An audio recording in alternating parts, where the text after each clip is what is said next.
Yo, what is going on? So today we have a really fun one. This is an insane truck for crazy people.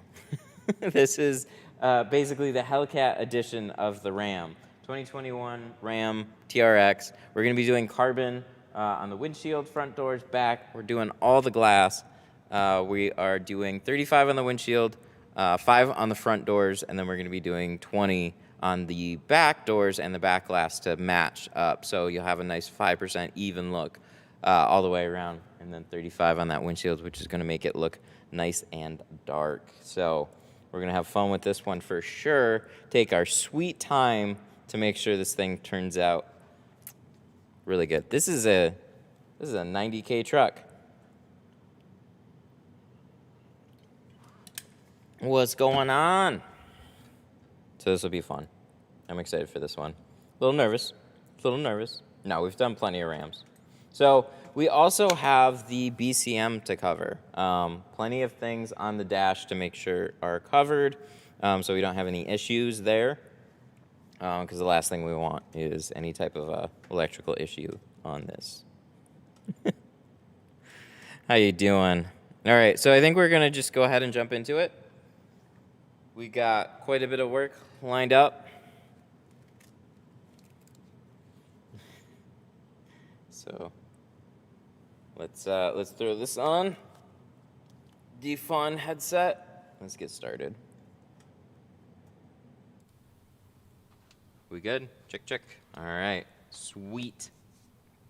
Drop frames 281. Great, thanks. It's not what I need right now. We need smooth sailing on this one. So, what's up first? We could do one of two things. We can either prep the windshield and get a jump on that, or we can cover the BCM. We could take a tour, but I generally don't because we have work to do. But yeah, this thing is crazy. 700 horsepower on a Ram, which is just... Why not? Okay, so BCM, let's cover that, and then we'll throw what we need to on the windshield. So, should be pretty straightforward still on this, unless they changed. So I guess we're gonna find out right now. Nope, still exactly the same. So, if you can see this white box here,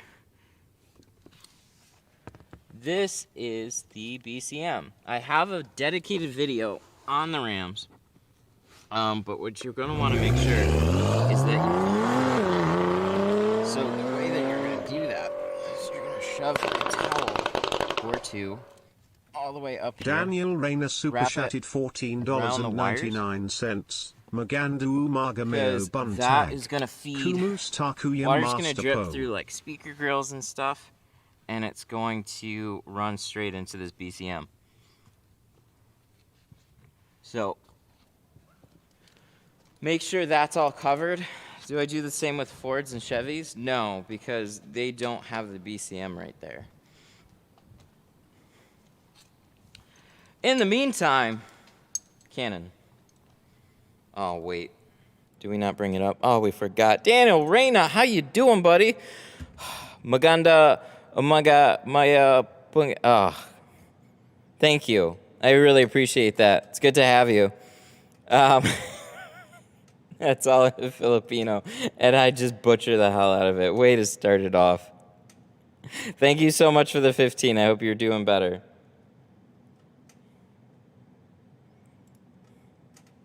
I'm loading one thing up here, and then we're going to do a quick test. We're going to say GoPro. Cool.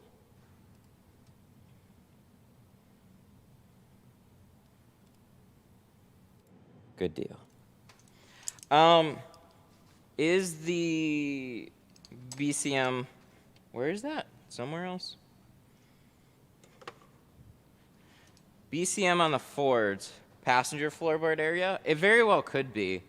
I've never had to cover one of those up, but if you know where they are and they're susceptible to any types of little rivers running to them, then definitely cover them up.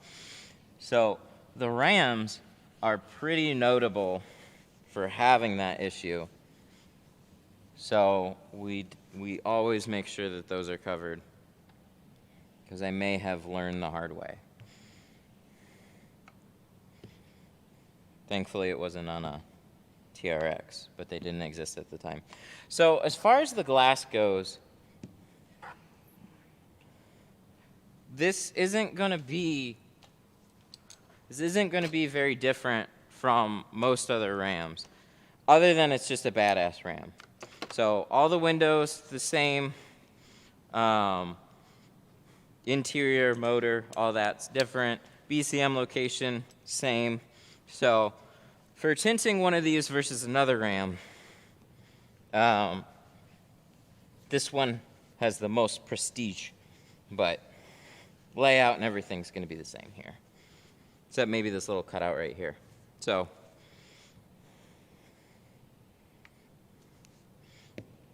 when can I get glass aid? I'm hoping at the end of the month. It's just completely out, and it has been for some time. Been working on trying to get more before even it went out of stock, and it's just been not fun to try and do.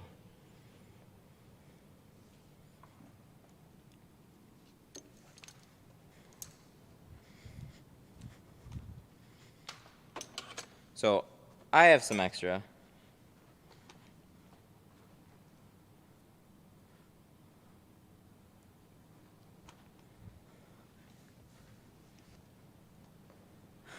Daniel Reyna with another 10. I'll have to get to that one in a second.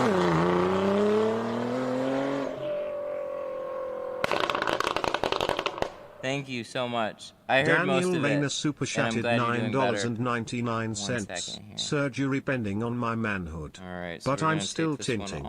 Can't keep a good man tinter down. Hurrah.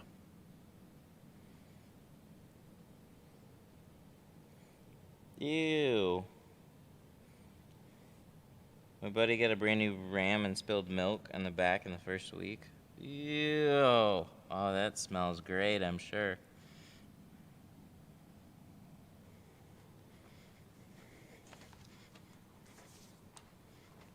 Cannon.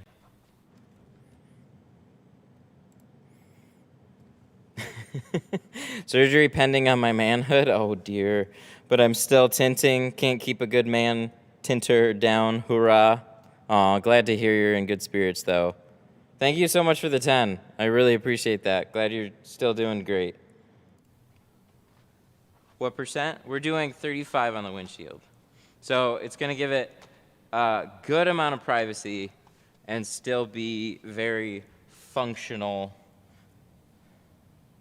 and comfortable to drive with.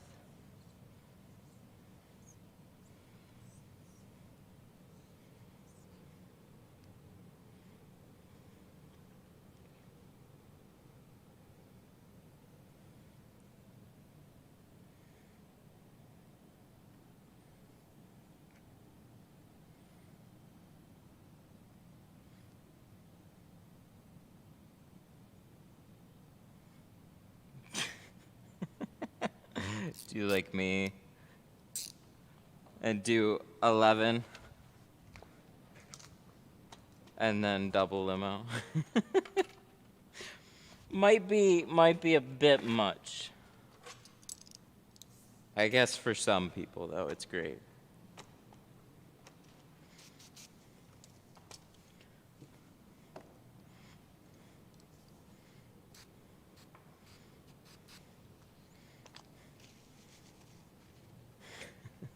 I remember when you could get a F-150 for like 25. Yep, not anymore. Things go up though. There's a lot more tech that goes into trucks now. But yeah, they are super, super pricey now.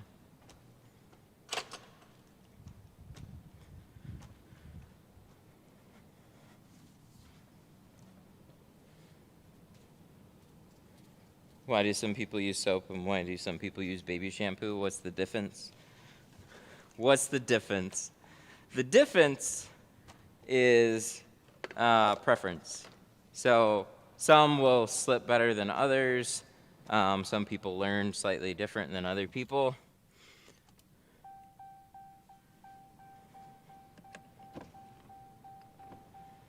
So we're gonna turn this on all the way. Not start it, but accessory will leave this going for like a couple of minutes, where the run will leave it on for like 20 at a time. There's really no other way to get it to go longer than that.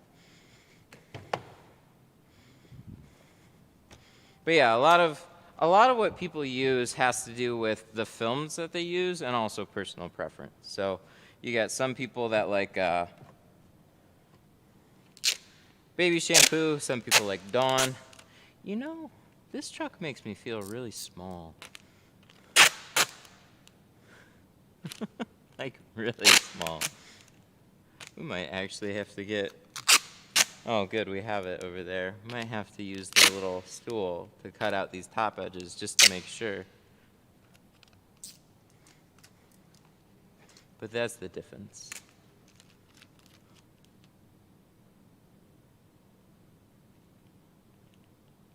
And we're going carbone. I have somebody that's picking up their dart sometime in here too. So, but that's all cashed out.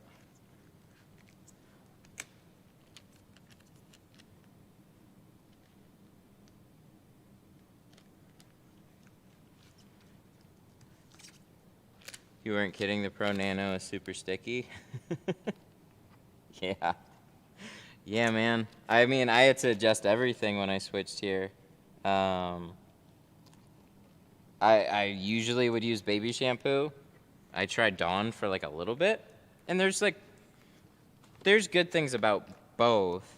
And then when I started installing even Pro Classic, I was surprised. I was just like, man, Avery Dennison was sticky. Pro Classic though was like, holy hell. What's the truck tape?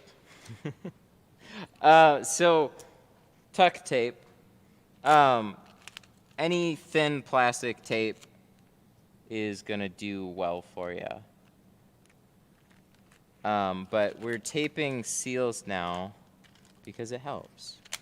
Basically any dirt, any grime that's been built up on these seals. I mean, this is very clean and very new, but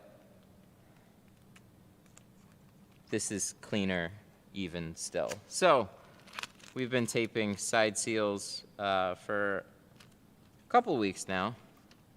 And I don't know, when I have extra time to do something like this now, I like to do it. So you're gonna see it more often.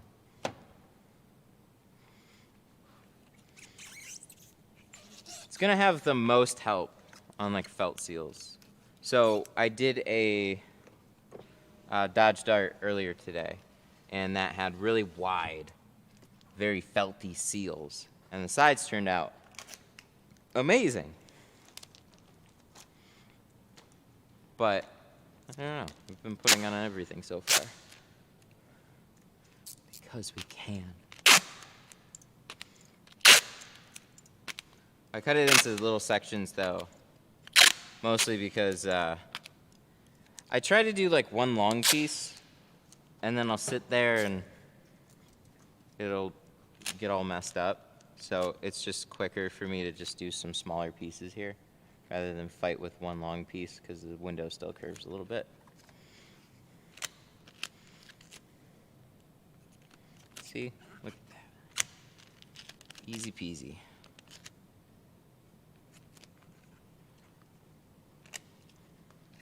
So yeah, especially if you're new, taping the seals will be a good thing.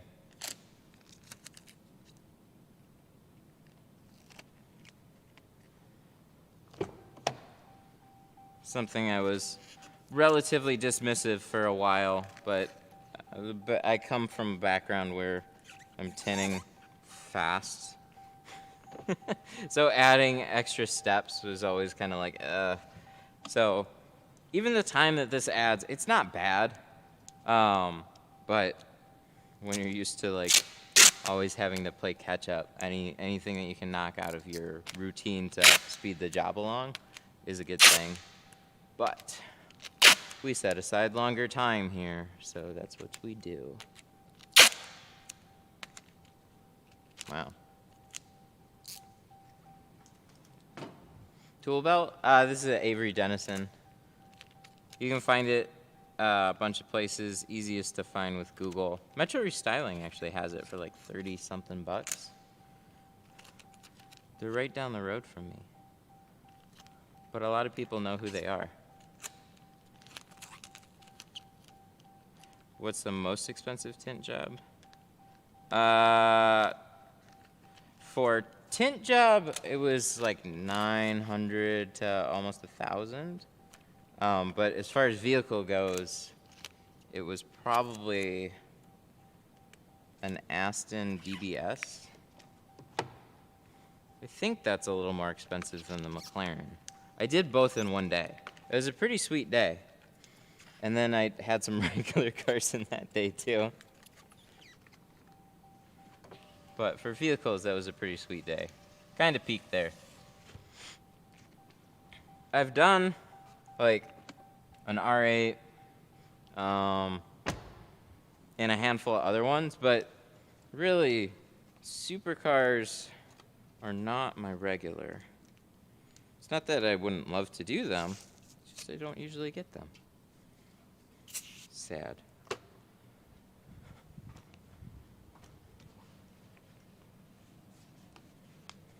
But, you know, this place is relatively new, so it'll take a little time.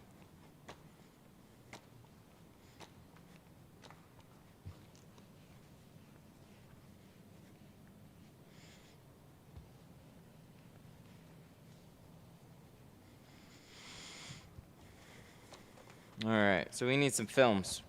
We gotta find our carbon. We used it this morning. What do we have out? We got the 5? Good. So this is the 5. Save you for a little bit later. Keep you right there though. So this morning we did 20 and 5. Oh, you know what? No, we do need that. Actually. So we've got both. So 20 and 5, and then we'll grab the 35 when we need it. Sometimes I get so used to doing 20 on the front and 5 in the back. This is going to be opposite of that because we're doing 5 in the front, 20 in the back. But reason being is we're going to be matching the whole thing in limo. So factory tint on the back, darken it up. It's going to look sick.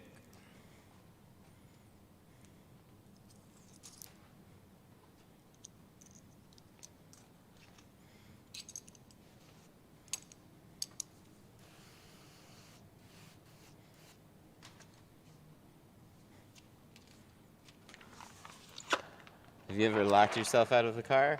What? No, it's yeah. Yeah, and that's not fun. It's happened. That's why I'm super paranoid about closing all the doors and ever leaving the key in the car and closing all the doors. That doesn't happen. When you work in an environment with other people, that's where stuff really goes wrong. So there was a Saturday, I was all wrapped up. I got in this really bad habit of pressing down the door pegs with every door window that I'd tint. So I'd tint a door window, I'd put down the peg, tint another door window, do the same thing. Start on the passenger side, go the whole way around. And then before you know it, all the windows were technically locked, but the doors were hanging open. So I'd get to the driver's door, and then I'd hit unlock, and everything would be unlocked. Well, if you get distracted or something happens, yeah, it's no good. So, end of the day, Saturday, we're getting ready to close up here. I just wrapped up the car, doing a little touch-up. Everything's all good to go. And then I closed all the other windows, or all the other doors, and then one was hanging open, and I was going around to close it, and it was in a sales guy's way, and he closed it. I was like, no. Ruined. Then we have to try and get a locksmith on a Saturday at the end of the day. Everybody's just ready to go home.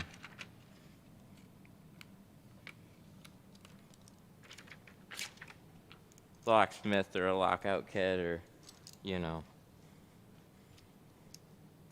And every once in a while, somebody would have a poorly installed remote starter with auto lock on it. That drove me crazy. Because it's supposed to be if you leave your key in the ignition, a truck can't lock itself. But with an aftermarket system that was poorly set up or something, oh yeah. Yeah, it'll lock itself. Doesn't matter.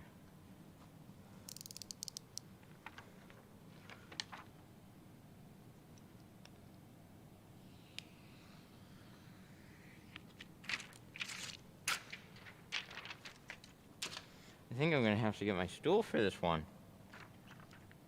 Should cut this a little bit higher. Right there.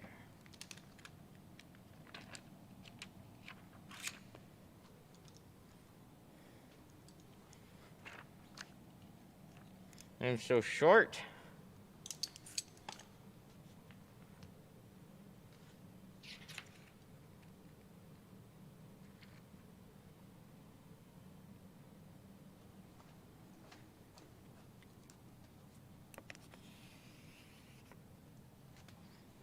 Not too shabby.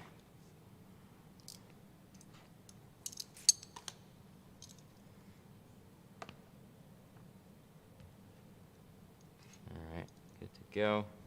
Let's roll this down.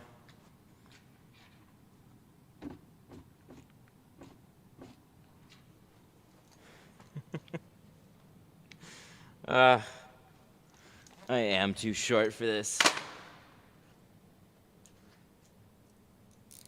Is 3M films a bit harder to shrink?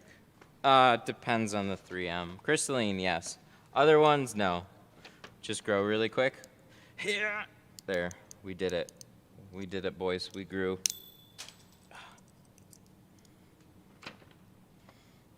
Why is Lexan 5% so light?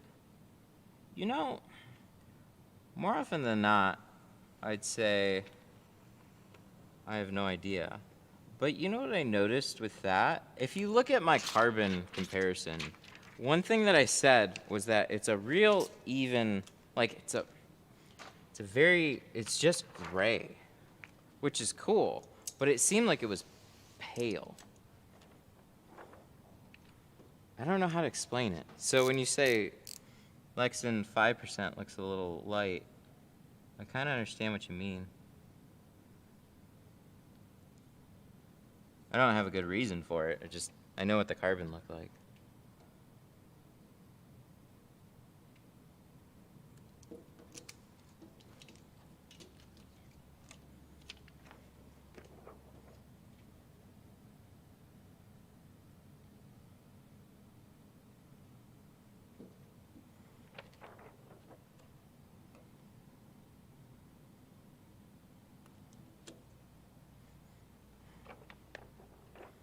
Which way do I want to set this?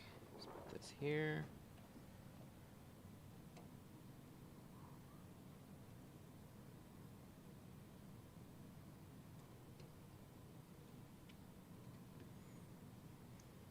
Is that straight? Looks good. Sweet.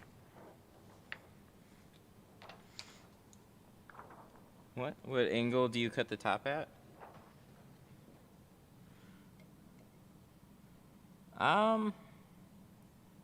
You know, I don't really know.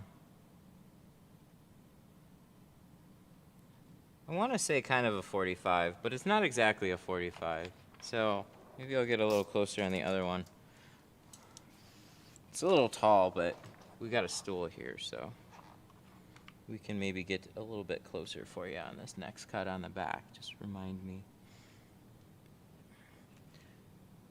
Do people ask double 5? No. No, it's not a request for me like often at all. I don't get people asking about it. Which is kind of funny because some of you guys talk about double 5 and stuff. That's why I mostly ignore it. It's just not something people ask me to do.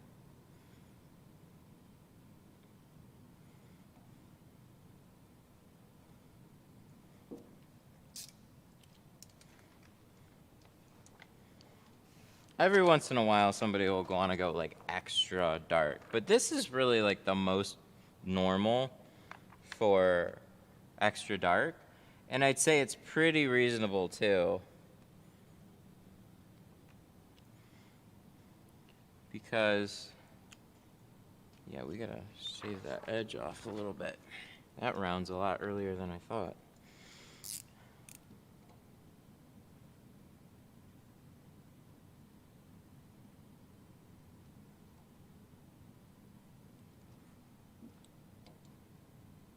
I don't know. I don't have a great answer for you. It just doesn't happen to me very often. So people still want to use their vehicles like you like vehicles. I don't know. Makes sense to me. I say you guys are, some of you guys are the extreme. Double limo, triple limo, all the things.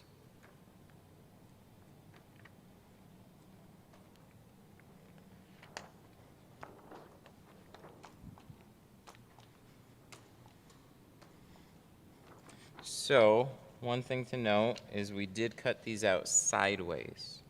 So that means we also have to shrink them sideways.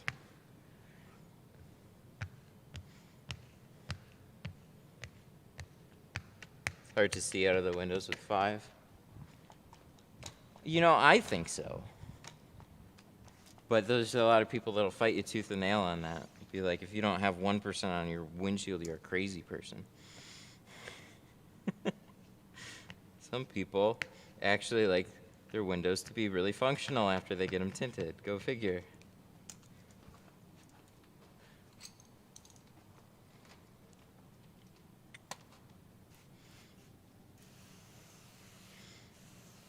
Is dry shrink better than wet shrink? If it was, I would do it.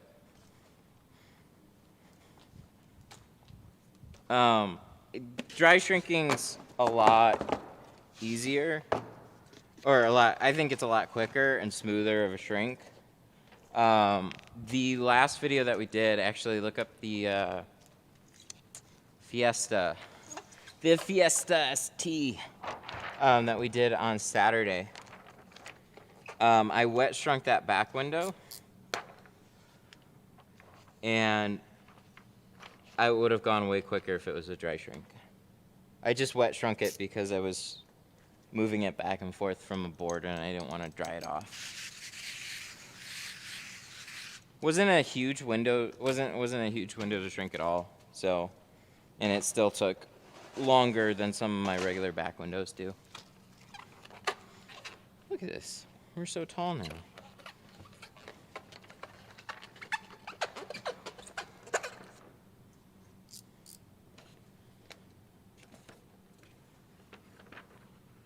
Yeah.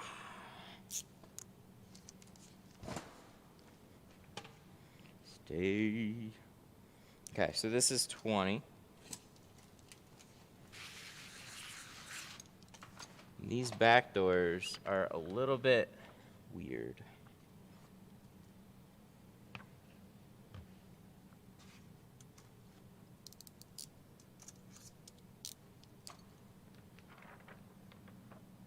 There we go. See how this one kind of like, you got this taper here. So part of this window is going to kind of slide out as you roll it straight up and down. So you're going to cut really close to here, shift it over, and leave a good amount of that alone. And then this cut here, if you wanted to, you could cut it like that, but it's going to look messy on the inside because, look, we just have a normal window seal here. The Wranglers do the exact same thing. The window seals on the inside are a lot flatter. So pay attention to that when you're cutting these out. Just not a huge thing, but you're always looking for your flat edges up and down, because windows will generally just go straight up and down. Call it lazy engineering, I don't know. Oh, my other appointment. Hang on. I gotta deliver something real quick. Canon. Hang on. I got a guy picking up a car real quick here. Talk to yourselves. I'll be right back. How you doing? Did you check it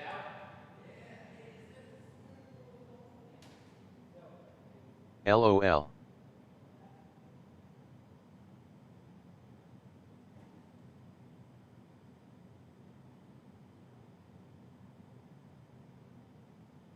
CTFU.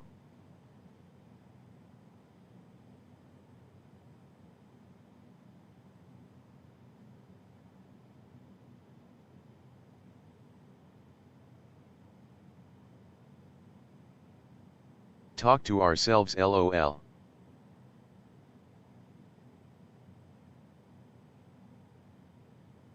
Oh. Ambulance, fire engine, delivery truck, articulated lorry, kick scooter, motor scooter, locomotive, rocket, motorcycle, oncoming automobile, trolley, bus. Ha ha ha ha ha ha ha ha ha ha ha. Hi. Oh yeah. Hi guys, y'all think he will finish it in 130 hours? LMAO.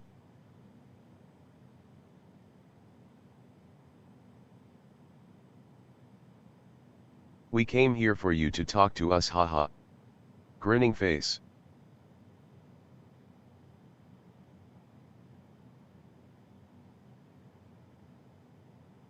I will self-destruct in 5 4 3 2 1. Ha ha ha ha, the robot voice.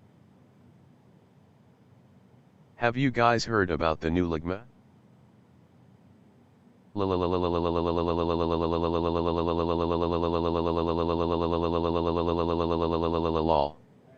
Kaboom. Robot face, robot face, robot face. Keep back and look at it from a distance, but yeah, this is what we're doing right now. Ligma balls. Yeah, this is cool. It's a $90,000 truck. Super cool. He's got it pretty much fully loaded. Yogathis, yogathis, yogathis. 5, 4, 3, 2, 1, boom. Rolling on the floor laughing, rolling on the floor laughing, rolling on the floor laughing. Nana nana nana nana nana nana nana nana nana nana nana nana nana nana nana nana nana la la la la la la la la la la la la la la. Ligma balls. I will kill all humans. Rolling on the floor laughing, rolling on the floor laughing, rolling on the floor laughing. He's coming. Ho ho ho ho ho ho ho ho ho.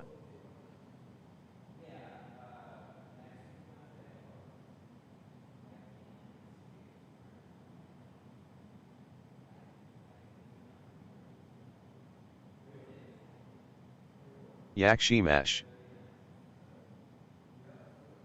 Take me to your leader. SSSSTTTTT. Mama mamam mam me kakake kakakosk slow slake kakoksusasasita hahans jaskel koko koko koku ho eo eho ho ho heo e he I ho ho ahij. Price. Bend over. How. Kia hal hi kanjar. Robots will take over the world. Look at me, I'm the captain now. USS HDD just fill it do egg cheese on F2 in NCD to him. Harry Balzac. New moon waxing crescent moon first quarter moon waxing gibbous moon full moon waning gibbous moon last quarter moon waning crescent moon. Daddy daddy daddy. Pussy and weed. Kai's Ho AAP log.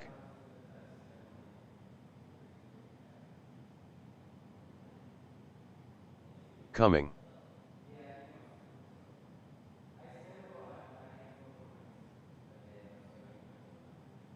Botoiki. I am the Chisel Minus.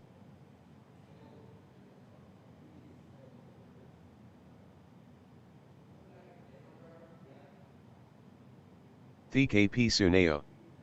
Person face palming, thumbs down, clapping hands, beaming face with smiling eyes, face blowing a kiss, red heart, kiss mark, thumbs up, face with tears of joy, smiling face with smiling eyes. Twerk, twerk, twerk, twerk, twerk, twerk. Coming now. Trophy, congratulations. You've received 100 messages today with Rest Ream Chat. Smock DTS. I heard this guy smokes ball hairs.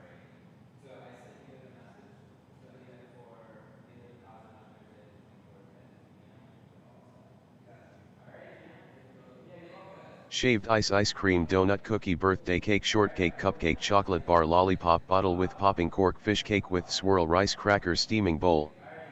Some curly johns. I've been entertained. Congratulations. Wow,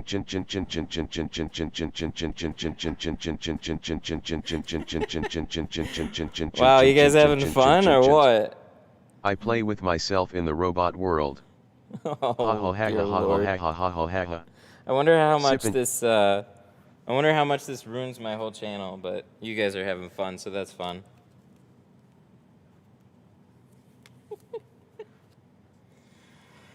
All right, we got to keep going.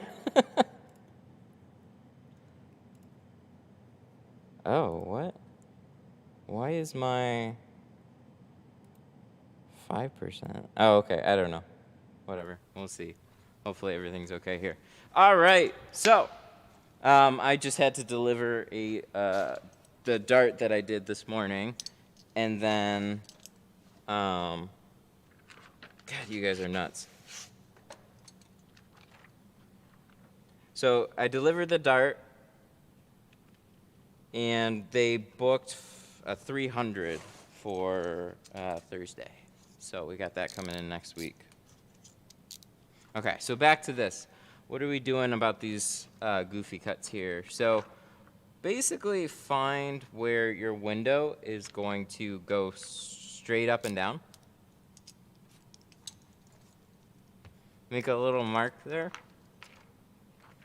And that's kind of going to be where the film is just going to kind of follow this. It's not going to shift in this way. It's not going to go back really farther that way. So you can tear it off if you want.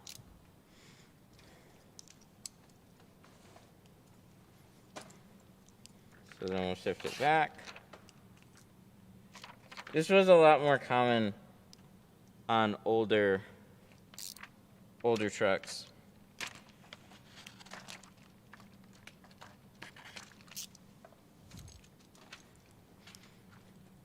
But some of them have it and some of them don't.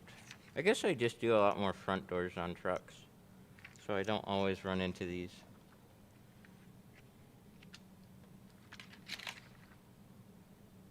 So then you got your gap there, or your overlap on that side, overlap on this side, so when you roll it up and down, everything's going to line up.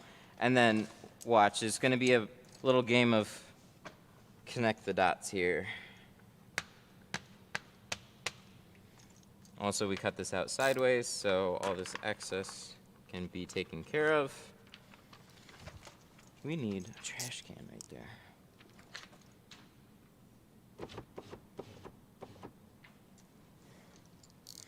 We need to be taller. See? Look at that. We're going to be a little bit lower down. Because you want that window to fall out as far as you can, because if you just cut it straight from here, you'd have a big old gap. You don't need to shift it far over. Really about the same as you always do, so about an 1/8 inch on both sides, and you'll be good to go. Trucks will give you a little bit more space to do that with.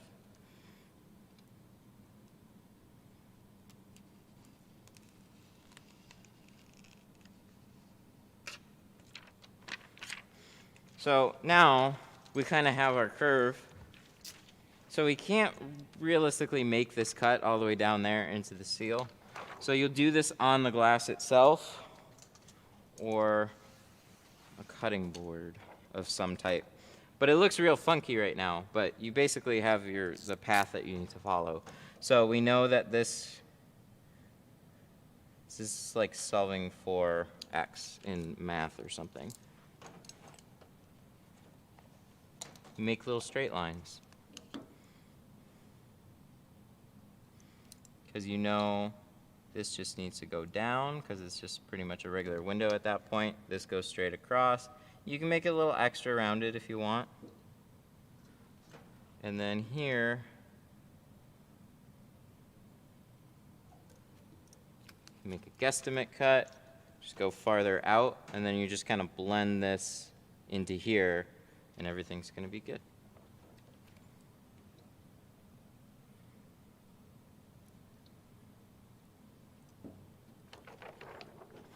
They did teach us something in school. They taught you connect the dots in kindergarten, and that's all you do for this. It's about following your straight lines.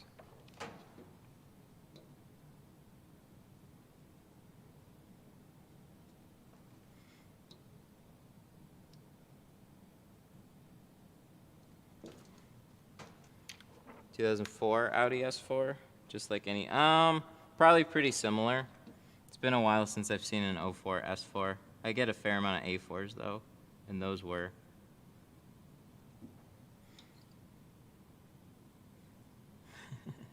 Experience or a ruler. I guess where the experience part would come in is just to be kind of understanding what you're doing, but it's not all that crazy. You still need to create some type of overlap all the way around.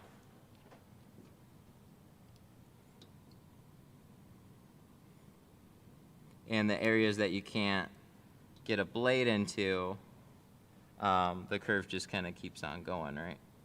So you're just going to match those up. Just want to make sure that these are all straightforward. Sometimes I cut this and it looks straight.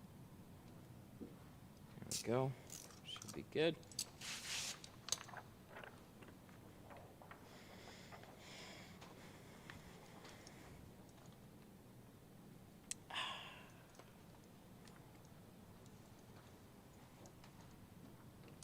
We left it hanging for a minute. Let's turn it back on. So these have like a 20-minute before they time out. GMs are pretty consistent. You hold the button for like 5 minutes and they'll stay on, or else they'll shut off every like 30 seconds. They'll drive you crazy.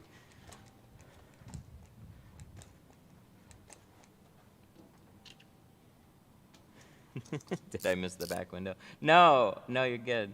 We haven't got to the back window yet. Yes, we're good. So now I can roll this back up. So Fords will stay on pretty much indefinitely until they decide that you're actually killing the battery. Rams, they have about a... Rams and other Dodges, they'll have about a 20-minute timer.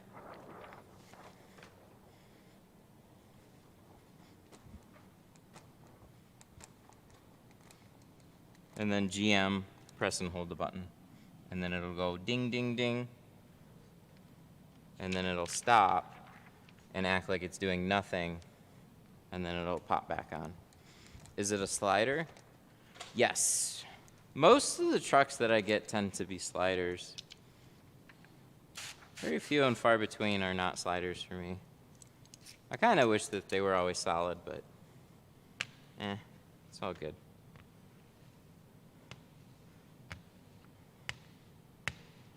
I'm interested to actually see the back of this too.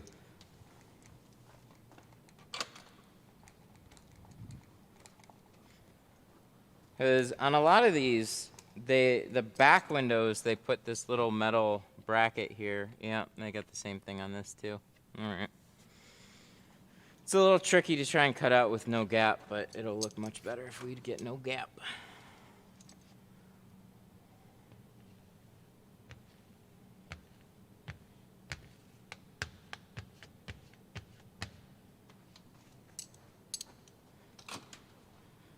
What do I get if the car dies? Get a jump box. Need a jump box. Oh, we gotta straighten that. Yep, we're sideways. So that means we shrink on the side.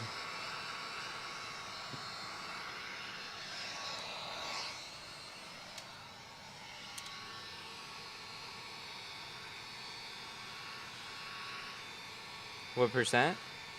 We're doing 20 on the back. Basically, the goal is a limo look. A limo look with a 35 windshield. So 20 over the factory on the back. It's going to be 5.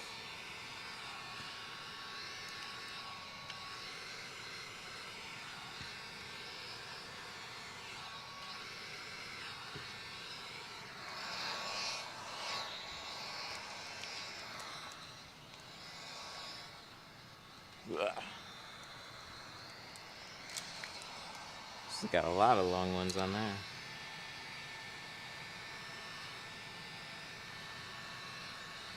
So sometimes I'll have a little finger pop up on these from doing them on the side.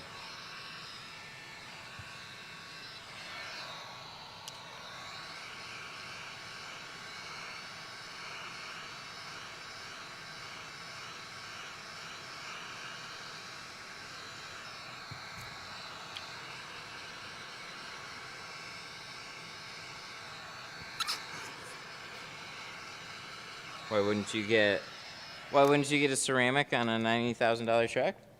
Just carbon's still a great film. Everybody's got different preferences, and we're still up in Michigan, so you know, still a $400 and like $450 job. So. Because he spent it all on the truck already. That's what some people will say. There we go. It's all good.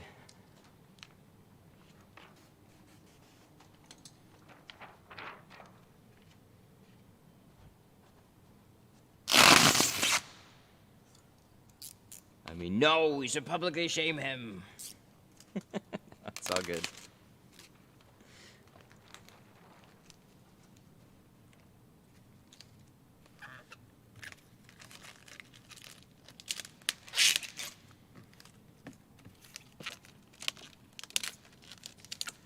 Cover this up.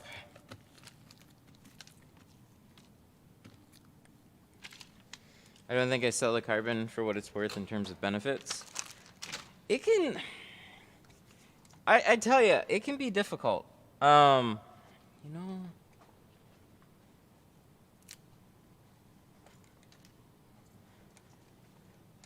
I don't know how to explain it. Yeah, you and me both. I tend to undersell stuff. It helps when you have a few things to compare it to.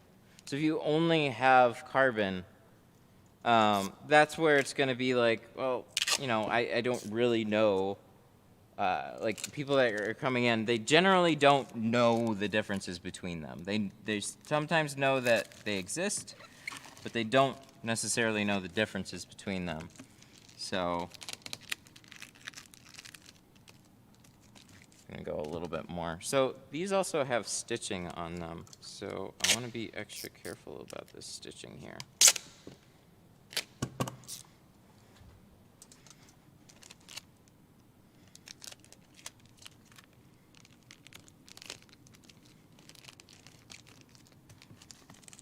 Put one more there.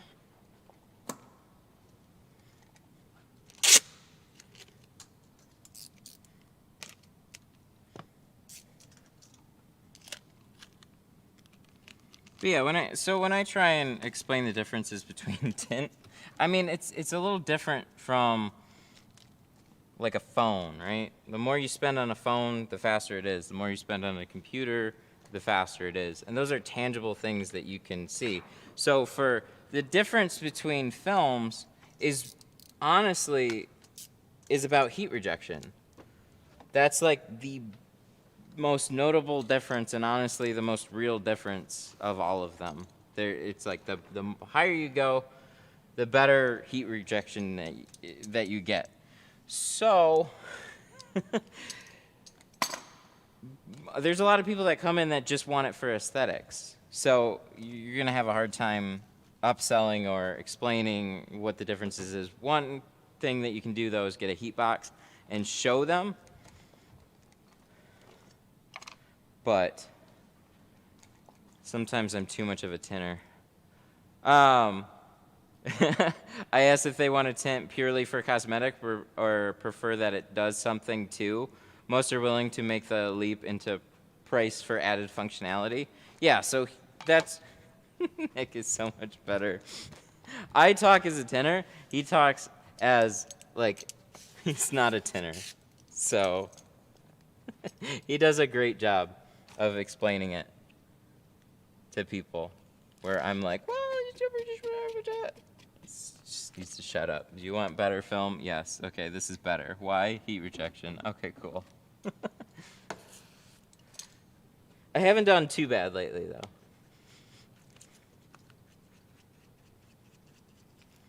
But yeah, it's also not a big leap to go from my entry into the carbon. Can I get my own Nick? You know, he doesn't even hardly step foot in here, so in theory he could remote for everybody, but he's also got like a regular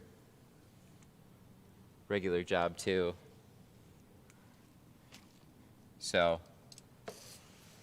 regular remote jobs.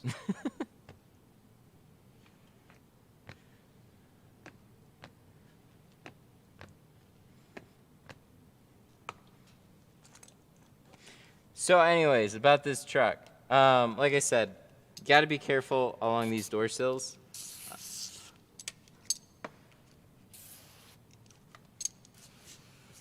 When you get into like all these little stitchings and stuff like that, definitely be careful there. Cover them thoroughly, wipe them off quickly.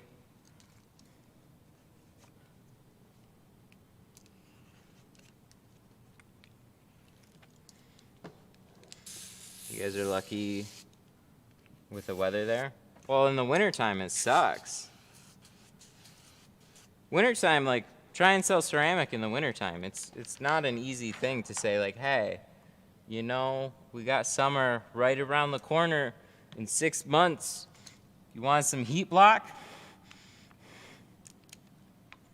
Then comes summer, and it's like, oh, okay, yeah, it's hot outside. It's tricky.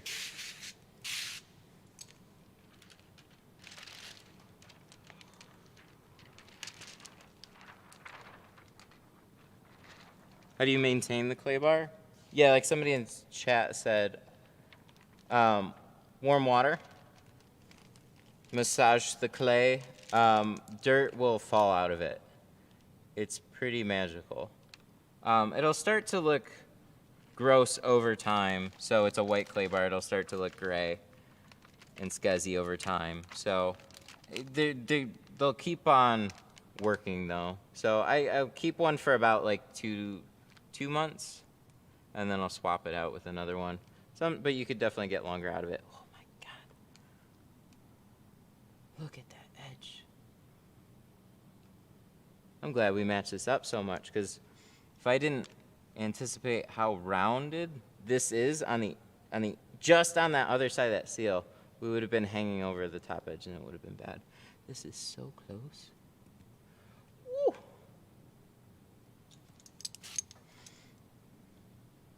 The tape helps basically create a new seal. Exactly. We took 21 TRX seals and we gave them a tape tuck upgrade. Temporary. Yeah, it just traps everything. It's actually kind of like waxing them. So when you remove it, it'll pull all the dirt off of it too.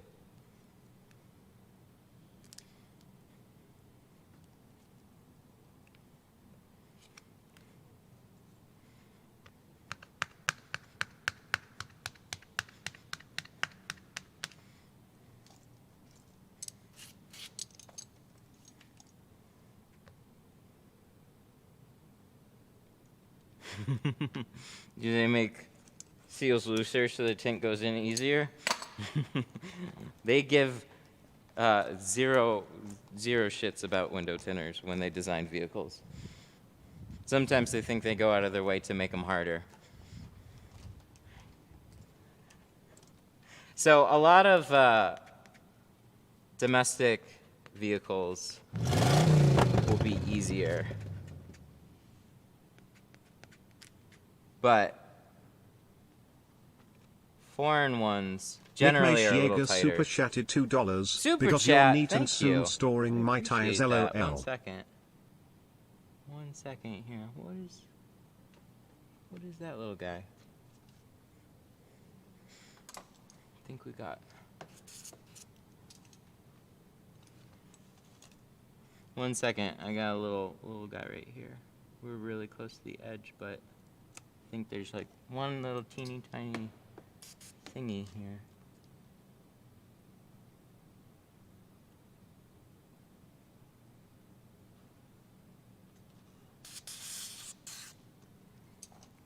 Check it out. That's kind of always a challenge to take care of. Is there something right on that edge? I mean, it's right on the edge. But we good? Oh, we are good. Okay. All right. I'll take it.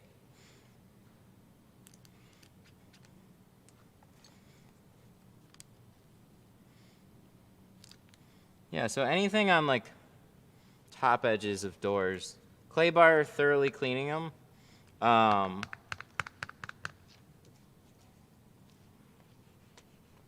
Will definitely like, it's all about that little extra dirt. So there's a lot that can pile up over time on that top edge. This is gonna be pretty clean right out of the gate, but there's always something there, so we use them anyways. And then with the tape on the side, yeah, buddy. Trying to keep as much trash out of the job as we possibly can. So that's why we're doing it a lot more. I think it's just going to be a regular thing now.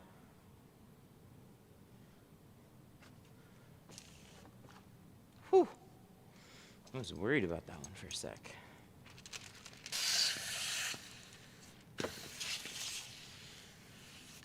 Let me get this all situated here. We'll jump to that super chat. Usually not a problem. We're going to make an exception for this one though.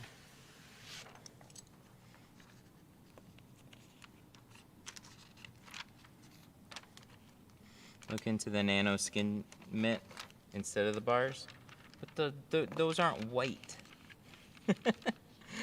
Those should work fine. One reason I wanted a white clay bar is because I wanted to see what I'm actually pulling off. So if I can get a white iteration of those, we'll probably come out with a Glassade one of those too. But any type of synthetic clay, which is basically what all of them are, should be okay. Just some of them are going to be softer. Some of them are going to be a little harder.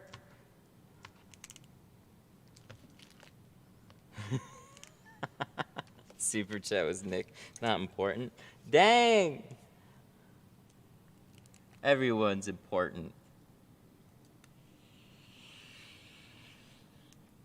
Even Nick.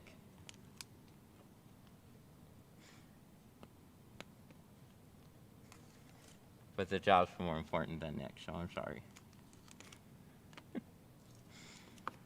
Want to see me tint a VW Passat? I get those every once in a while. It's definitely not super uncommon for me to do. I've had plenty of them. Ooh. I like it. Yes. Well worth it. Ugh. Sweet. I have done doors before, so if I'm not here without this stuff, then I'm wiping off the door panels furiously on something like this, because this types of stitching sometimes you have to be extra careful about.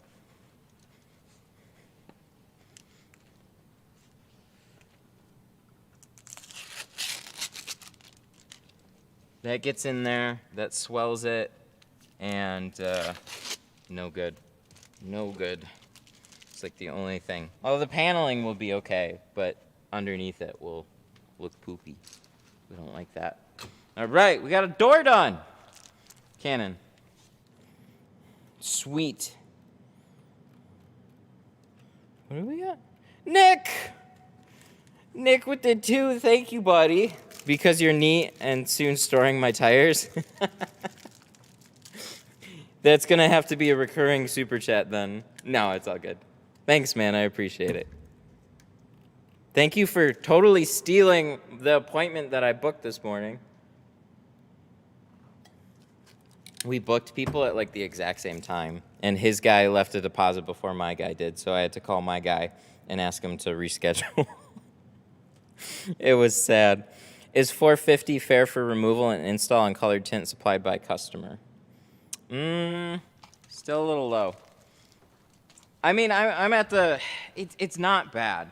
Where I'm at is removals are just taking too much time. They're taking too much time away from the regular work. So I've actually pretty much just, whatever the price it is to tint the car, that's what I'm pretty much charging for removal right now. I do not have the time. So giving, like, I'm usually at like 150, 160.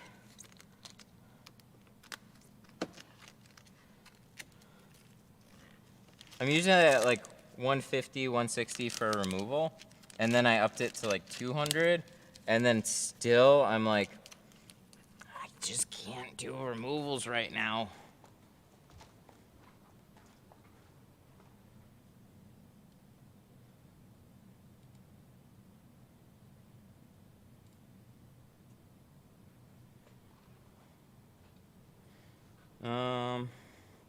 There we go.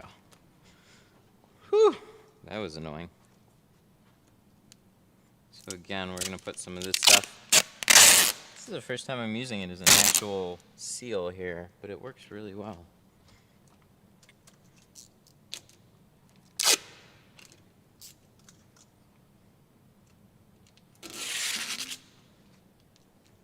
Bring back the balloon? I should. I got out of the habit of setting it up.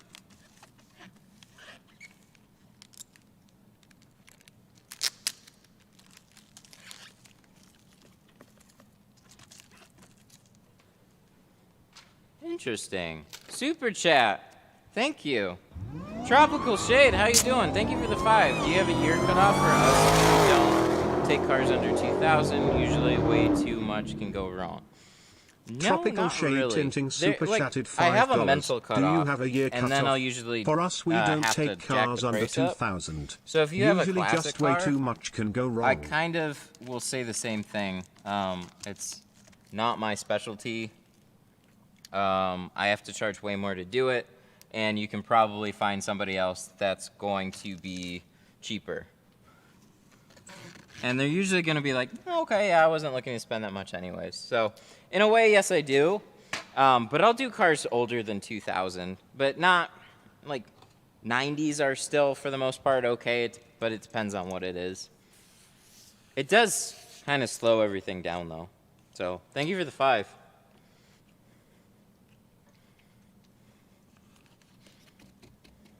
Yeah, the older a car gets, the dirtier it is, less it's taken care of, unless it happens to be restoration, and then the person can be super picky too. So it's like somebody with an old car, and you tell them the price is way more expensive, it's really confusing for people. Because they're like, well, it's an old car, I don't really care about it that much. And they'll be like, unfortunately, it's dirty. And funky old windows. Get weird stuff.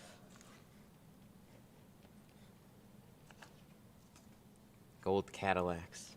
Ugh. Not fun.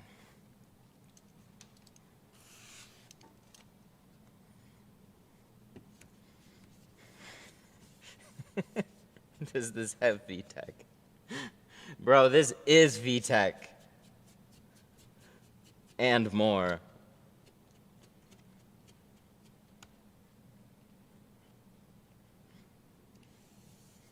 The tech. Can we hear how it sounds?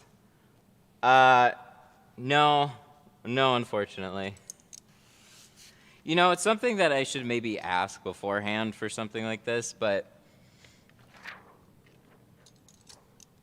if I could start it on stream, but it's one of those things where I'd see it as very disrespectful unless I got permission beforehand to even, like, start it up, pull it out, that's for business. Start it up in here, rev it up a little bit. Nothing wrong with it, it's just, it's not my truck to do that. Yeah, and then right into a joyride. Yeah, no.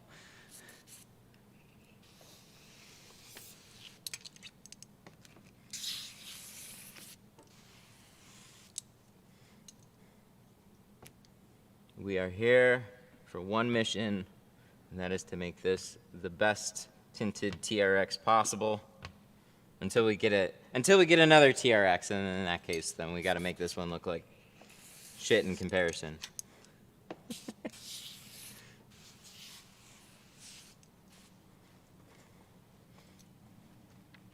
He's getting carbon. We're doing 20 on the back, 5 on the front. It'll look nice and 5 on all the sides and the back. And then we're gonna do 35 on the windshield.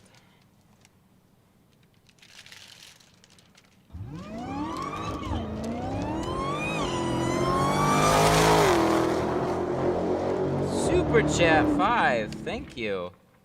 Washington Horace super chatted $5. Does that Ram have Does felt that gas Ram kits? have felt seals? Because I see you have tape on it. What kind of tape is that? So tape is most effective for felt seals, absolutely. But there's no reason not to use it other than material and time. There's no reason not to use it on literally every seal. So every seal is gonna have some dirt on it. If you wanna pre-clean them, wipe them off with a towel and stuff like that, you'll be really good. My only thought is, like, it's a little bit rubbery. Taking a towel, working it, using an air gun, blowing it out, spraying some stuff there, that's all good things to do. Or you can just take some and just wrap that up. There you go. Brand new. And then this stuff will wipe cleaner, I think easier, maybe? But, like, the difference is, like, you're talking small difference there.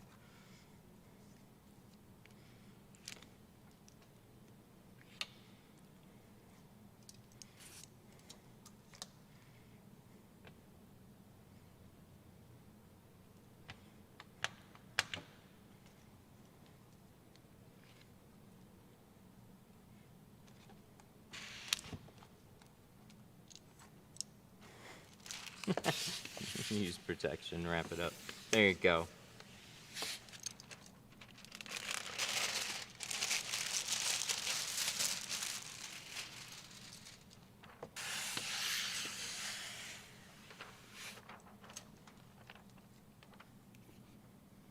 We're making this the best truck ever.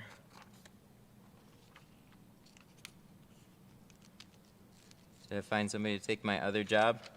No, I had somebody email me though, and then I asked for some info and we could have a phone call, and then never heard back. Sad.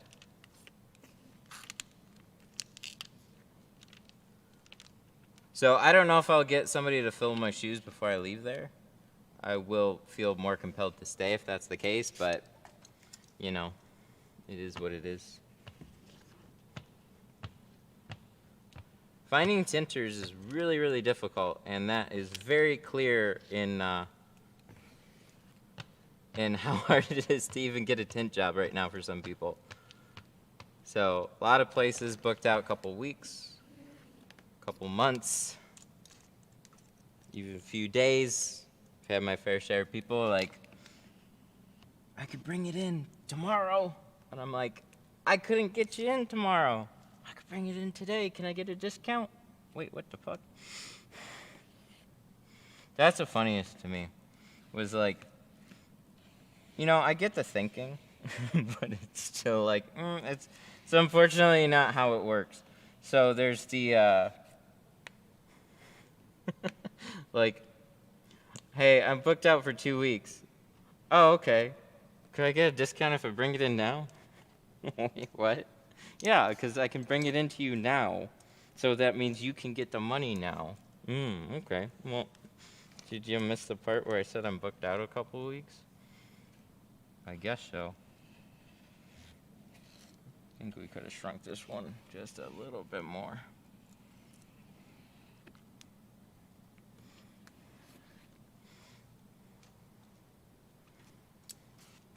Oh, I wouldn't even do that. I have had people that say, hey, can I pay more to get in today? And I still, no. No. I'm sorry. That's not how this one works. I feel really bad to do that to some of my other appointments. You gotta shift around a whole schedule. It's not even just one person. So, nah, all good.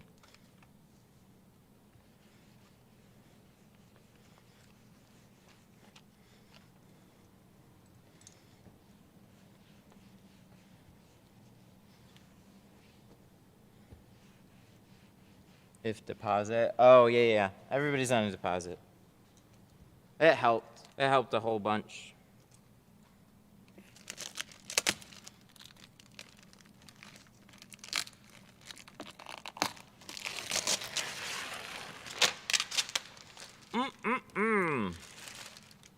Good.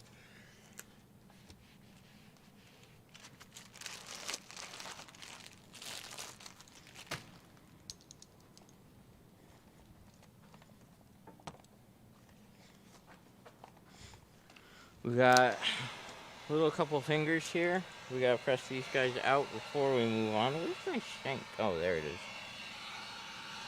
So shrinking on the side is all well and good, but on a bigger window sometimes I don't quite, I should probably just shrink it on both sides rather than just the one. Because it puts a lot of tension up here, so I didn't want to over tension it.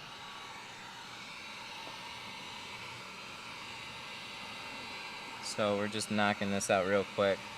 Throw some heat down on this seal, pull it back. Make sure that's all locked down.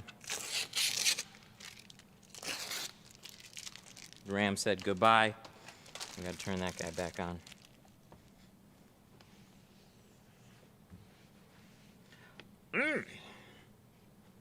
Good. Very good.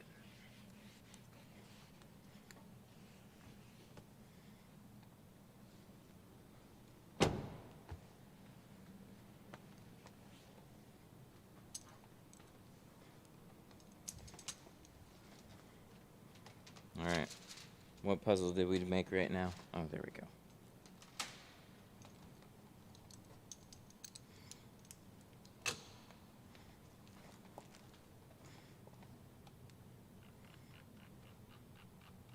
Whoa, that was a lot of messages.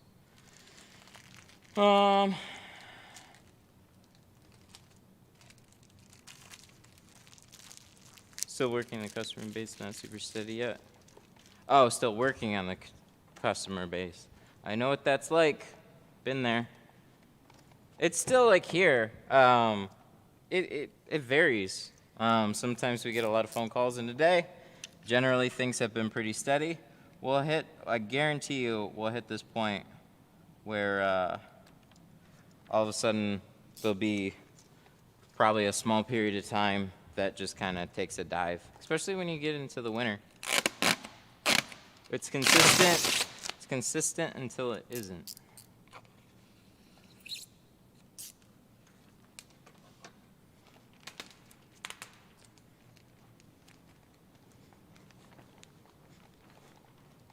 So try and maximize every opportunity that you get.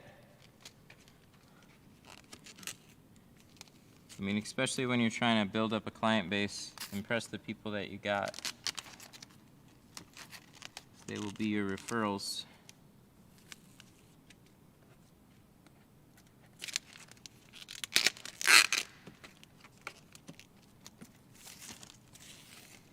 I get confused with the lack of business in warm weather. There's no real rhyme or reason to it. It's just, you know, there's can be holidays, people are on vacation. There can be like a number of little things.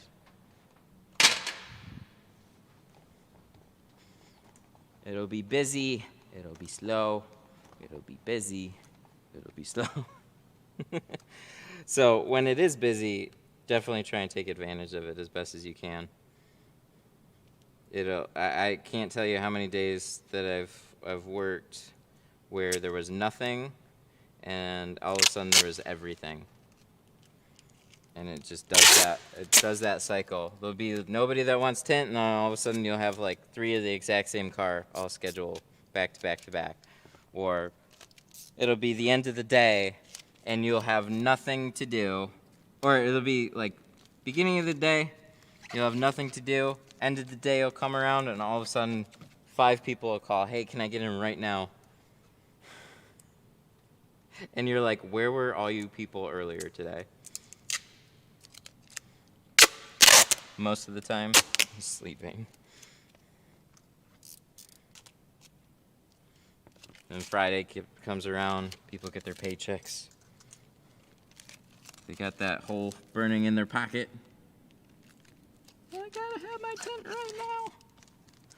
So that's honestly, like, I'm really glad to have stuff booked out a reasonable amount. I'd love to get people in faster and all, but I mean, things are a little bit different here, where we spend a little bit more time on stuff.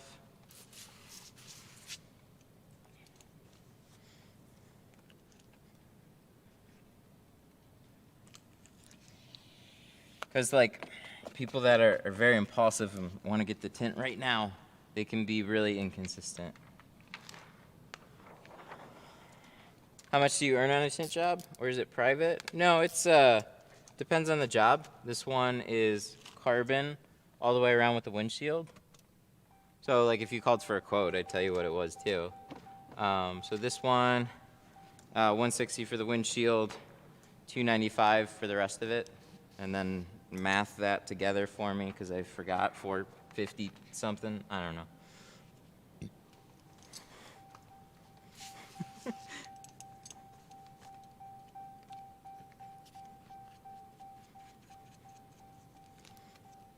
Math that together.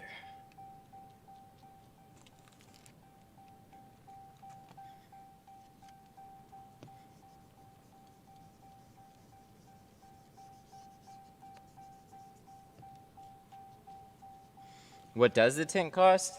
That you can find out. Go to mytintstuff.com and try and buy it. And then you can find out that way.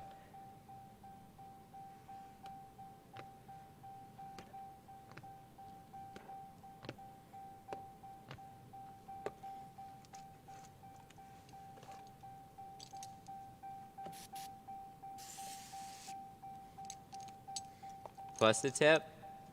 Sometimes. Sometimes we get a tip. You know, I will say, I've tinted for a long time. And the only time that I would ever get a tip is when I actually was the one to interact with the customer.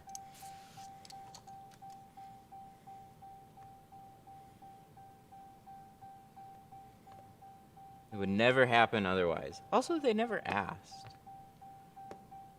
You know, they put it on the receipts of, like, you know, lots of services and stuff like that. Window tint's just not one that, like, us auto guys aren't used to getting tips. Or at least most of them aren't. There's no reason that you couldn't.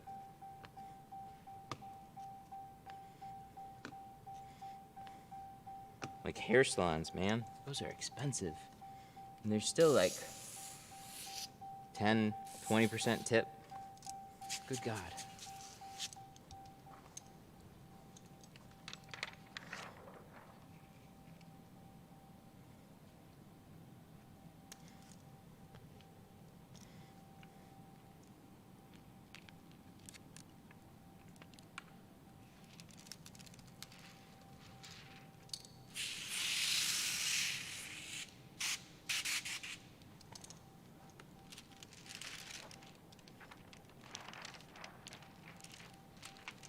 Ugh.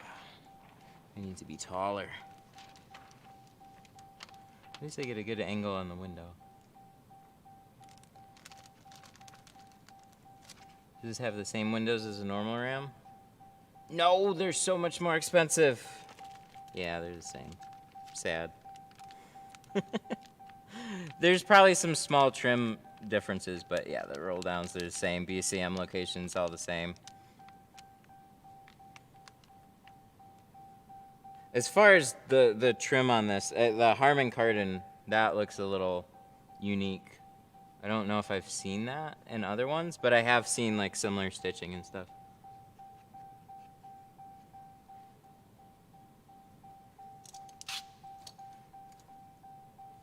Super chat. Thank you. 1 second. Let me wrap it. Spare terminal. Ask for a tip. You know, I've got the option to do that. Cheng Vang Just super feels chatted $5. I have Tip it him shut now, off, guy. and I should just like leave it on. Right? It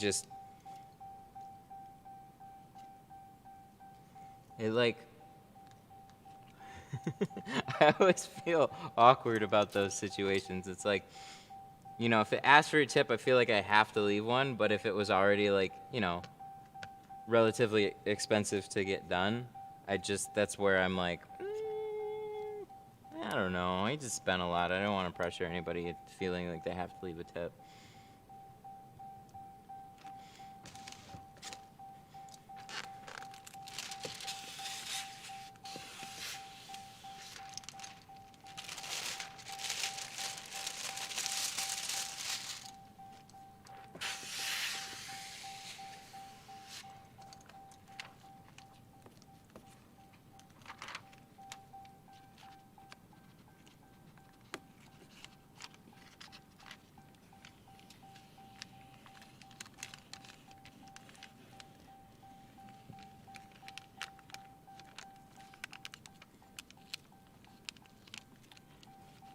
Can you do a shop tour?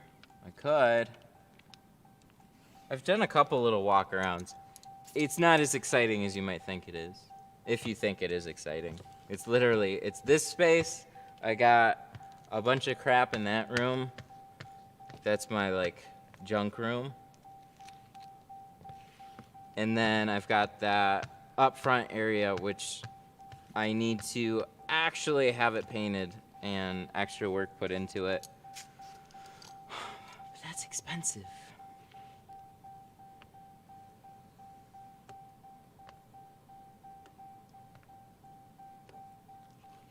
So most of the money that I've got from the shop goes right back into making my showroom tint area look better.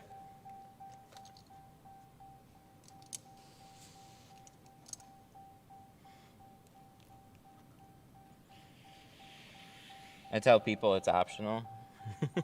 Some people pick up the machine so you can't see what they press. Like you wouldn't, like there's no readout or printout or whatever, so you would know what they left as a tip, right?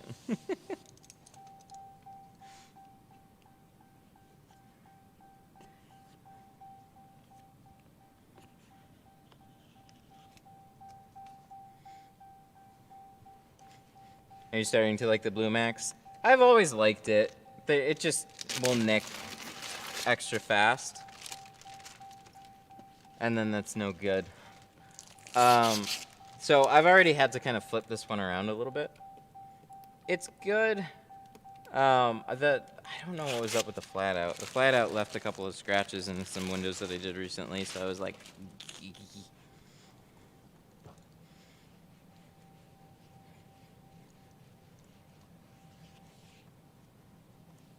I started using the flat out and I was like, I love the squeegee, it's great. And then I had a couple of scratches and I'm like, ah.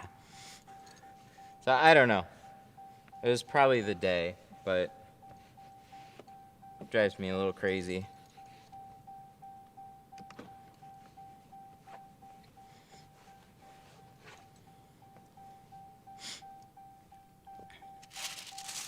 When are you restocking? Working on it. The clay bars are back in stock. Some of the other stuff will take some time to get back in.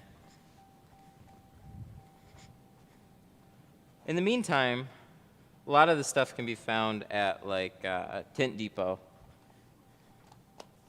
They're better at keeping stuff in stock than me.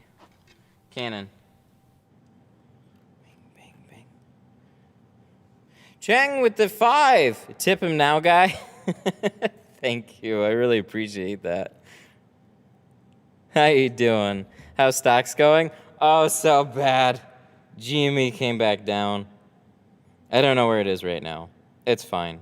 It's not exactly expected, but it's not unusual for it to happen. So it was funny. It went all the way up to 350, and now it came all the way back down to like 220. It's been a roller coaster for sure, but we're not done yet. Hold. I do those trucks faster than most vehicles, so I don't have to hear the ding ding. You know, I'm usually nice, and then I would latch it or something, so you guys don't have to hear it. I don't care much anymore. It's just like, if it, like on the Fiesta, I did latch that one because it was like that one was super loud. On this one, I mean, I suppose I should to be nice, but you know, people learn to tune it out. Bing, bing, bing, bing, bing.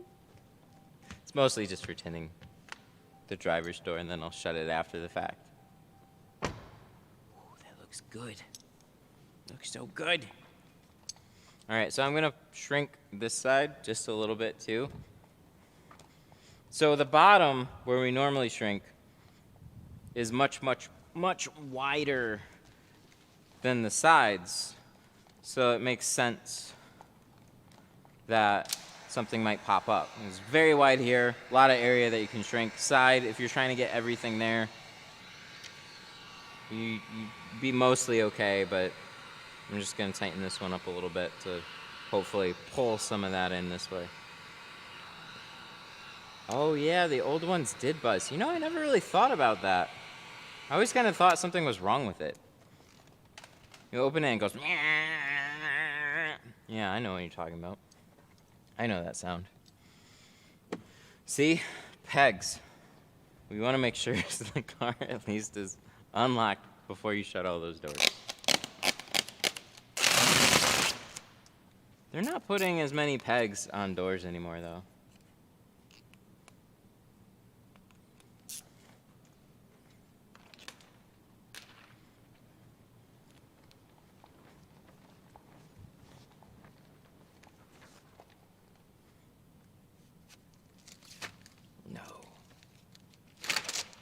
A little higher. Come on.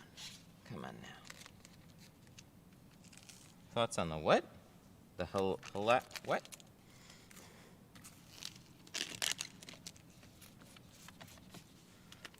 What film options do you carry? I carry all the GeoShield films that are available. So I have, wow, I can't find it. There it is. I carry Pro Nano, C2 Carbon, and Pro Classic in all the shades that they have available.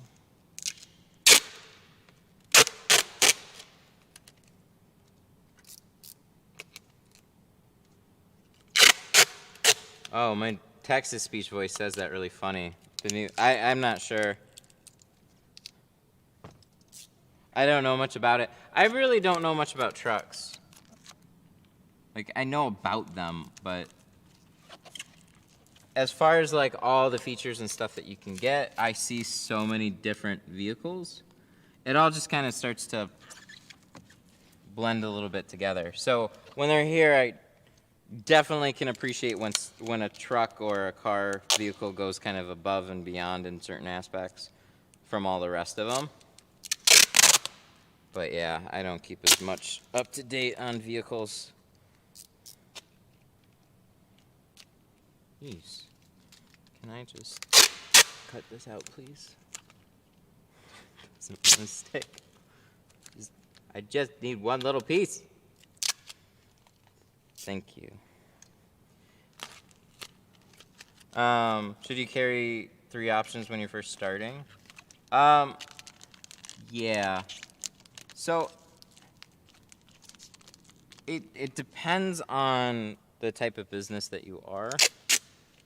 So it'll vary a little bit, but mostly it's a good reason because when you're early on in your business, there's a lot of things that you'll do early on that will actually carry long term. You know, some people will charge less because they're new, but what you'll find out is that you'll actually develop a less expensive client base right off the bat, and it'll be much harder to kind of break out of there. So that impacts things way long term. You don't have as much money to buy film, don't have as much money to improve your facility, to pay for extra time, employees, all that stuff. So it's a harder grind in the very beginning, especially when you charge more. But it's well worth it long term because you're going to build the business that you want to build. So having the options up front is good because you want to establish, like, this is what I do. These are my choices for films. I make different stuff available. I don't just have one size fits all for everybody. Because those people are going to be your early on referrals, and then your business is just going to kind of grow from there. What are you doing? I'm tinting. So on these Rams, they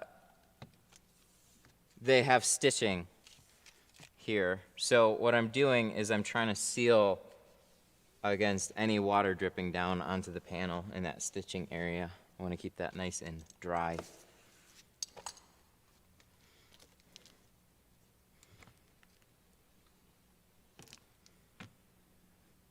Pretty sure my truck shut off again. It's awfully quiet.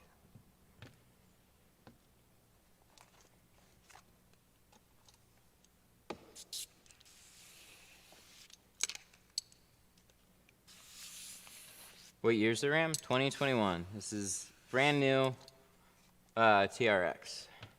He's a beast.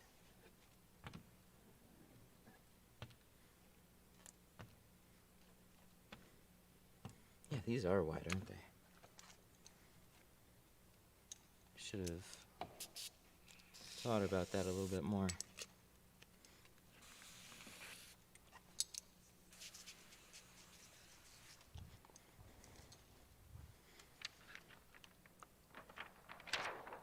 Hello from Twitch. How you doing? How you doing, Lil W?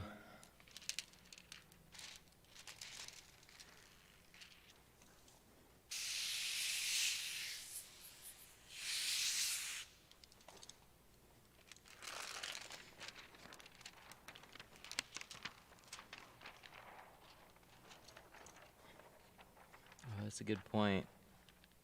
You gotta test drive it to make sure the tint's good. Yes, we have to make sure that it's stick. When you put tint on 700 horsepower, you gotta make sure it's not gonna fly off.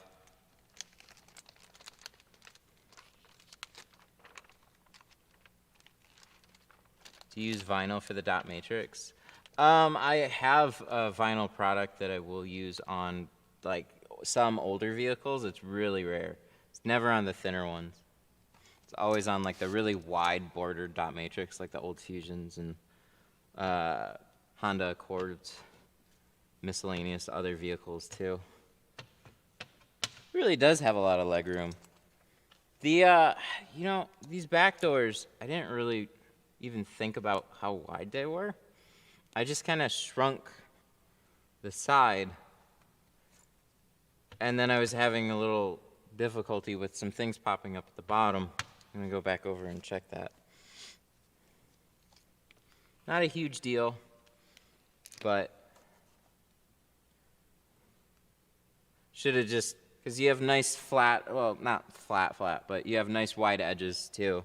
So you could shrink it kind of a little here, instead of just doing it at the bottom, because we flipped it sideways, but that's the only reason.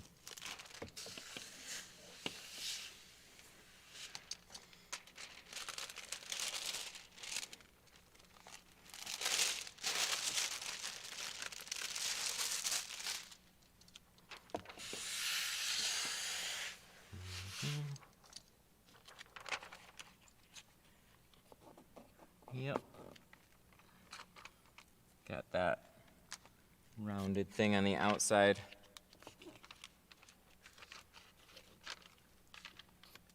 But flat seal on the inside. Why'd you use tape on the inside this time? Because it's a $100,000 truck. I don't know. Maybe I want to make it look a little nicer. No, I don't know. We've been taping a lot of things. It's gonna be a regular thing now. I like it. I think there's enough of an improvement that it doesn't take that much time. But when I'm running around, if I on a lot of windows, if I were to forget to do it, it's not gonna be the end of the world. It'll be okay. We'll be fine. But here, I don't know, we're trying to make things look extra nice, so we do little extra nice things.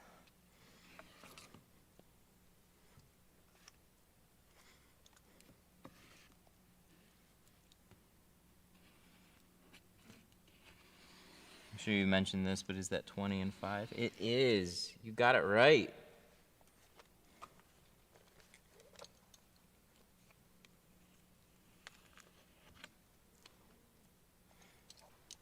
You get a cookie.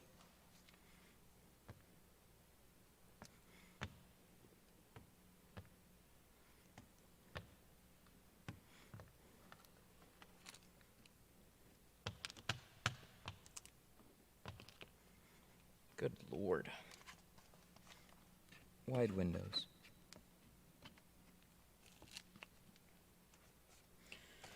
Shank. Thank you.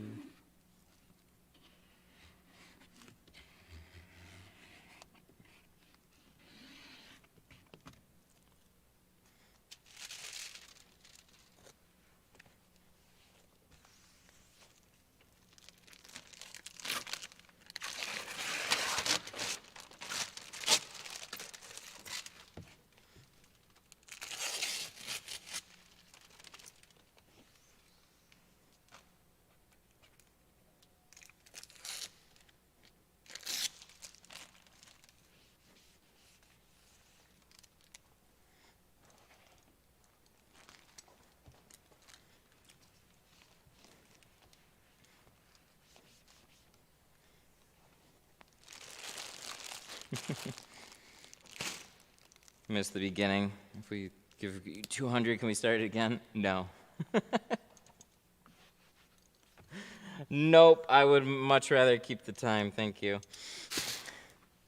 Although that's not a bad offer.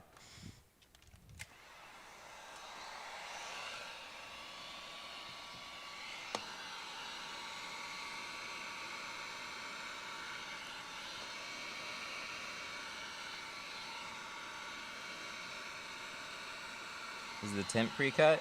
No, you can rewind a little bit and you can find out.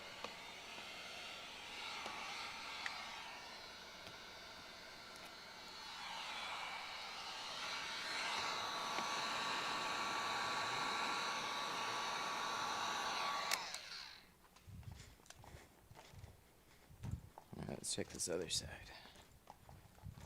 What's the bright green tool that you're using? It's my own squeegee. It's the Detroit Tint Studio squeegee. It's pretty awesome. Uh-oh. Uh-oh.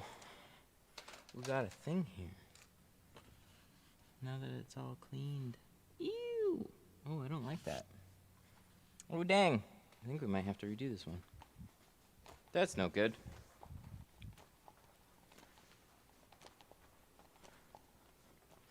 Let's grab this. Yikes. Looks like we got a small little fuzzy. Look at that. You don't even have to pay me to start over. There's a little squiggle right here. The rest of it looks good. Must have gotten sucked up when we were trying to press out those fingers. It's the only thing I can think of. I mean, maybe it was there otherwise, but you know what I'm gonna try here? The thing I didn't think about doing here. Let's tape the stitching first, and then we'll double seal it. So we'll get some nice sealing action right here.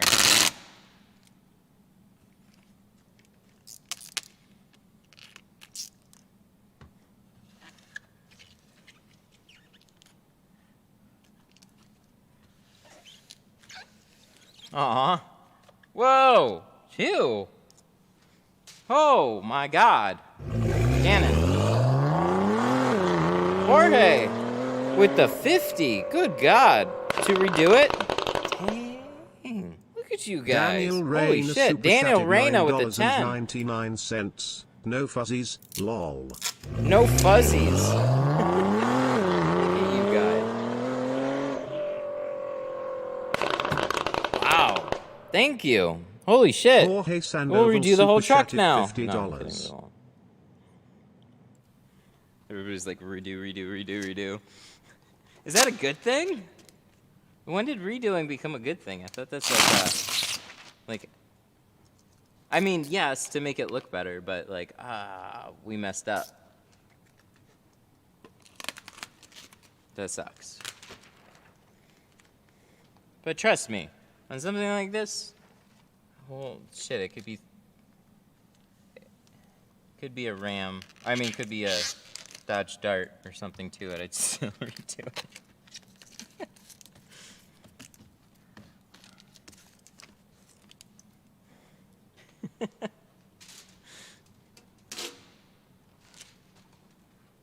All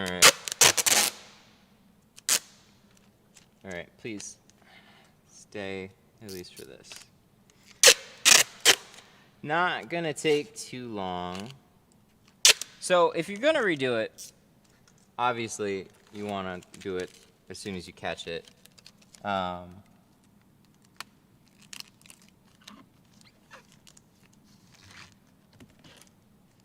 let me get this situated. So the quicker that I get this pulled off, the less hassle it's gonna give me too. It's good for the client because he doesn't have to bring it back. It's good for me right now because it'll leave a little bit less glue behind. Oh dang, look at that top edge. It's so nice too though. Rip. See, that's pulling nice and clean for the most part. We'll see about the bottom, but that's where good amount of it's tacked up, but it's not quite cured.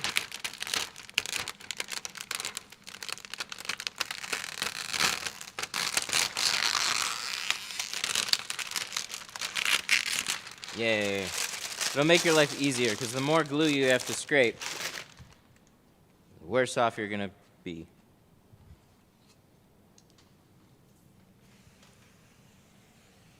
I'm liking this more than Tint School Online. Dang, that's cool. Really? For ripping film off of windows? That's like, well, I appreciate it. Thank you, guys. Because making a mistake where you have to yank off the film, like, it sucks. It's...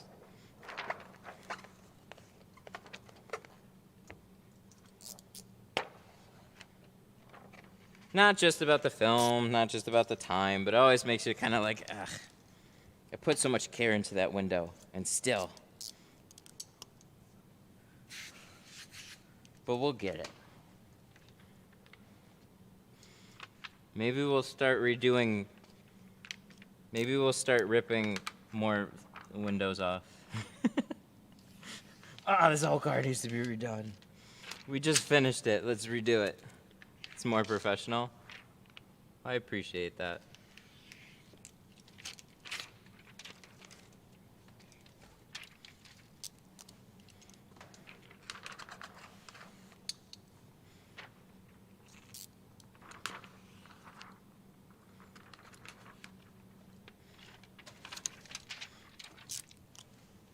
All right, so we already went through this one time, so we're not gonna talk about this too much, but same thing.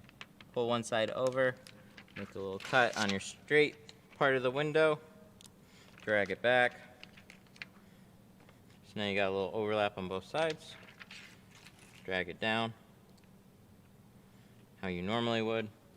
We don't have to go very low on these.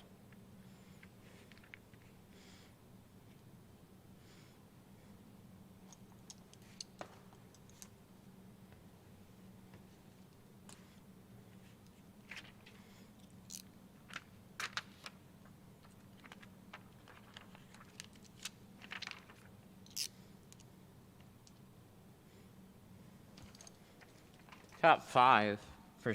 Oh, that's bad. Top 5%. What is that? What kind of hack work is that?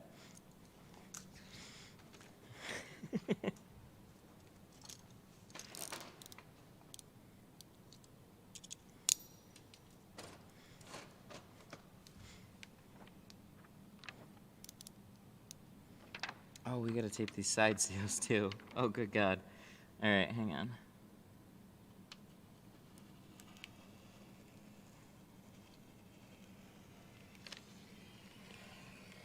Number 1? Well, I don't know about that.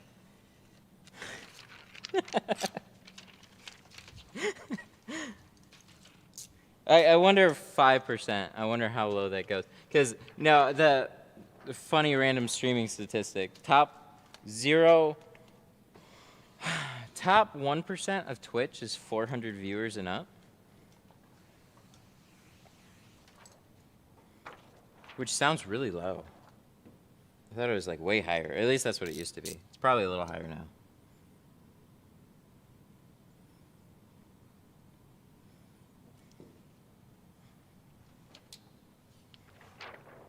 Anybody jealous of my tinting skills? Hey, worked hard. Worked hard for these.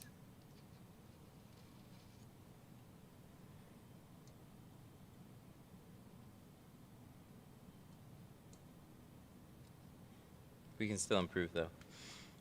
See, 13 years and we just started taping side seals, so there's always things that we can learn to get more better until we have a perfect window.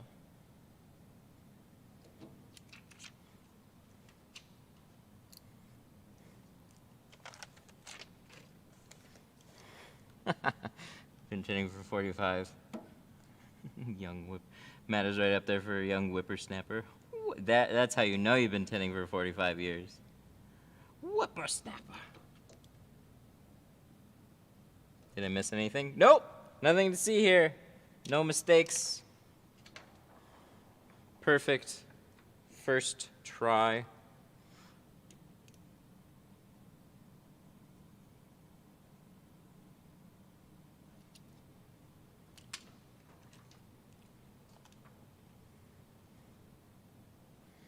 Sucks where I'm from. Super chats are unavailable. Aw. Well, I appreciate that comment almost as much as an actual super chat. I can't say as much because that would be unfair to the actual super chat. All right, so we got a pattern again. We're gonna shrink it on this side, and we're gonna shrink it on the other.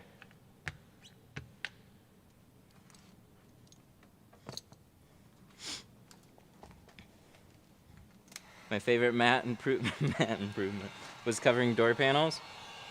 Thank you. That was easily the most commented thing on a lot of the bigger videos. And I always hated it.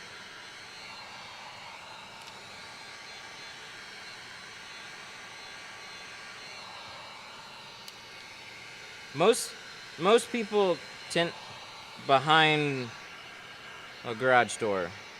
So people, like, even on, I asked even in higher end shops, like, is there anything that you guys do on, like, much nicer vehicles? And they're like, we just train our employees to wipe off panels more often.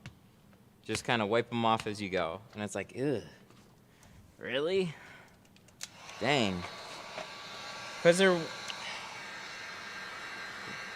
really wasn't that great of a solution. Like, there's some, like, the covers just generally don't work very well. So you have to, like some people have said, you either tape it or you tape it, or you have to pull part of the panel and tuck it in there. Like, pull the seal and, like, tuck it into the top. So if you can do that, cool. If not, then, oh, shit.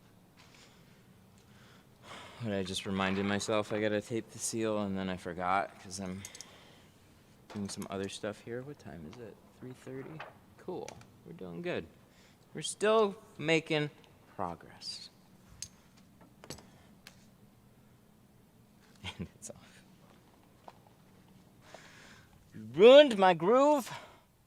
I'm sorry. You ruined the Emperor's groove. Sorry.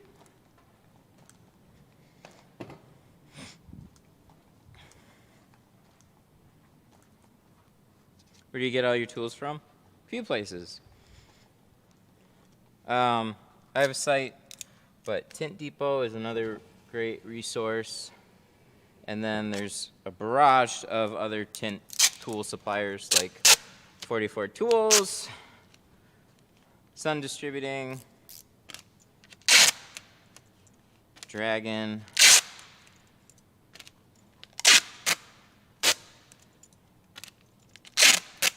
look at that, we made tassels. This will be okay, right? Yes. It's a little damp up in the top, so we're going to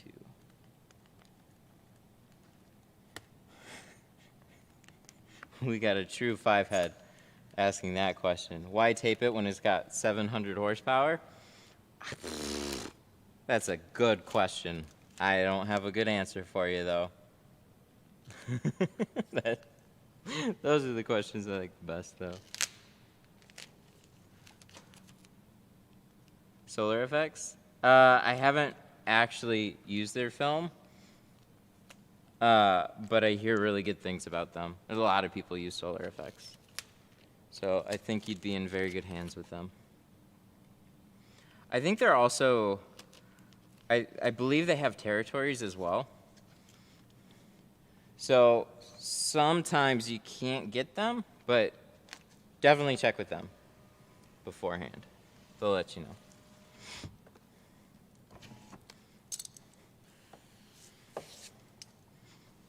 Smart tint? Is that what that question was? Would it be worth buying smart tint? No, I don't think so. Architectural, yes. Automotive, I don't think so. So there's like a transition tint that's still pretty unproven.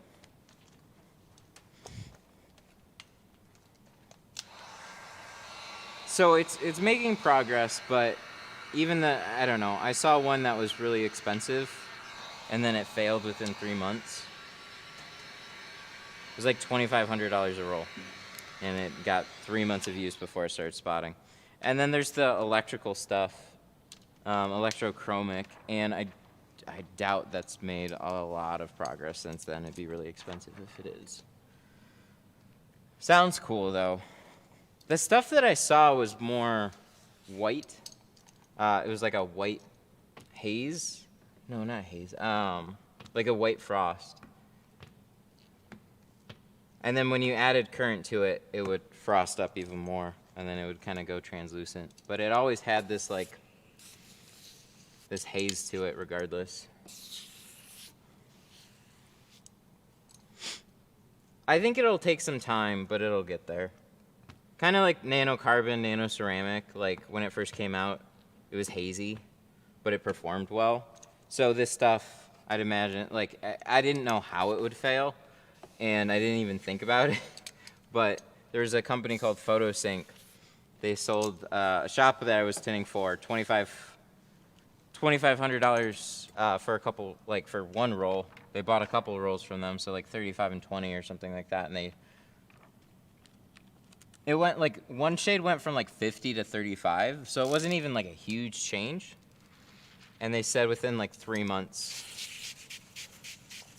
that there were spots that stopped transitioning in 3 months in Michigan. And they're like, did you guys even try it before you sold it? Woof. That was a big mistake. And I've heard similar stories from other transition films, so I'm sure it'll get there.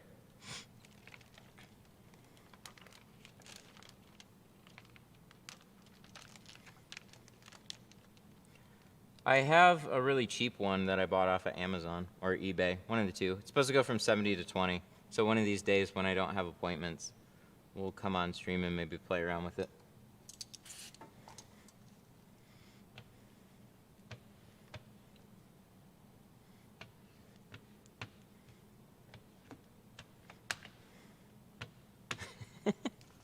I want to go from clear to 5.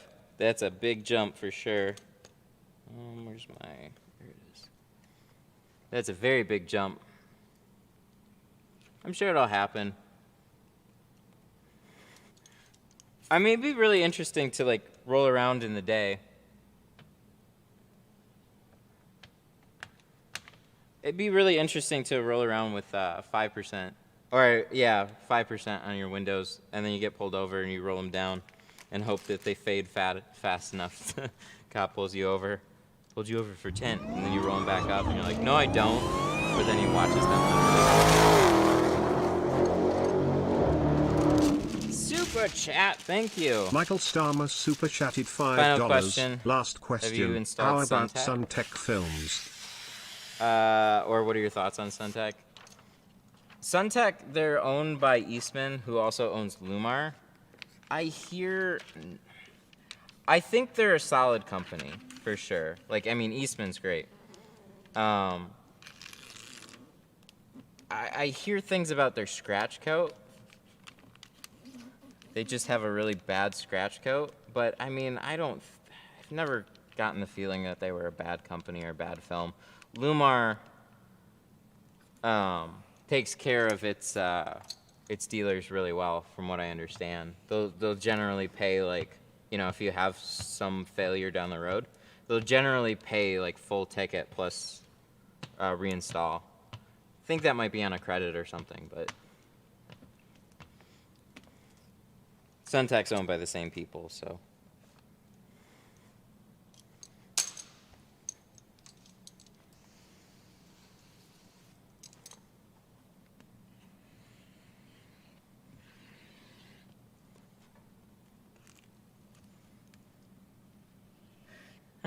That's a good point.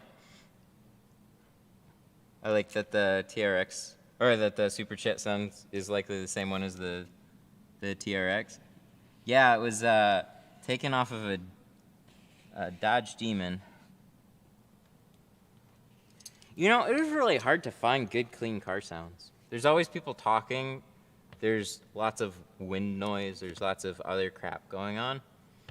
So just to find a nice, clean, like 0 to however fast car sound without a bunch of crap in the footage, it's not.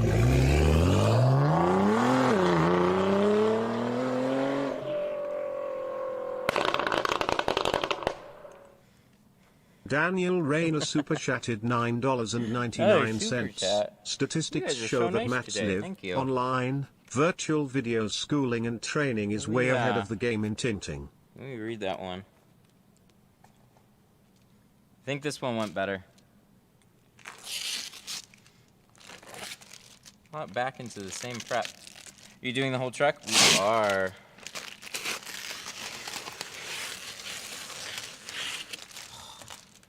So nice. Do that. Tape, and then cover the rest of it, and then more tape. That'll seal it in really well. That, no joke, like on this, so this paneling, the plastic that we use, the carpet shield, that seems to stick really well to this paneling anyways. But give it a little extra when it comes to the stitching, for sure. Don't mess around with that. But looks like looks like we're all good on this one. Yay. All right. Canon.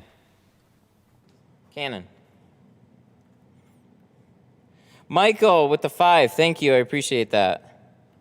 About the Suntac. Daniel Reyna with another 10. Statistics show Matt's live online virtual video schooling and training is way ahead of the game in tinting. Thank you. I appreciate it. Thank you so much for the 10. You've super chatted a whole bunch today. The last one was no fuzzies. Yeah, we're doing the whole truck. So we're going to be doing the back window next. Sip of coffee. We're doing the back window, and then we got the full windshield to do. So the full windshield is definitely going to be a little nerve-wracking. I mean, not only do you have BCM issues, but it's a windshield on this. We'll do it justice, though. We've had a lot of practice. All right, we can finally shut it off. How does this look? Nice. All right, cool. Clean a little bit of this up. So, I don't like these headrests.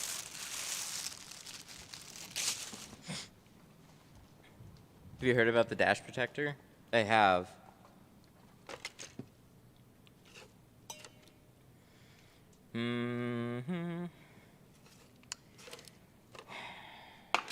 Keys. Where do we put keys?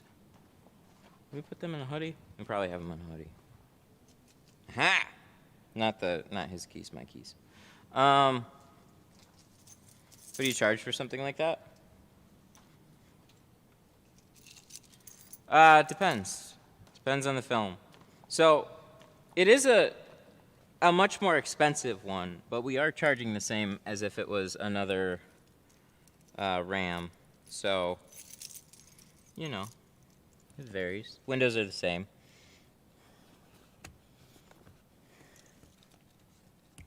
But in this case, we're going all carbon. 450?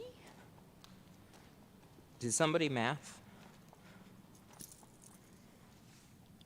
455. All right, so on these, what I don't like about these headrests, like, they're not that bad to take out. They just have these stupid little, like, push button thingies in the middle, but they don't really look like push buttons. And then sometimes one will come off and the other one won't. That one was pretty easy. Good job, expensive RAM. Thank you. Some of them looks like they put them in with no grease or anything, so you're sitting there, like, trying to yank up on them for a while. Oh, there goes my squeegee. But we got it. Yay.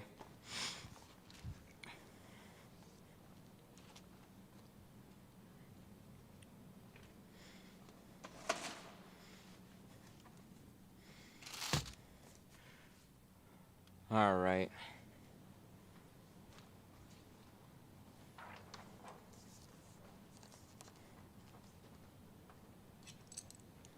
So, we need a couple pieces here. How big? That's a good question.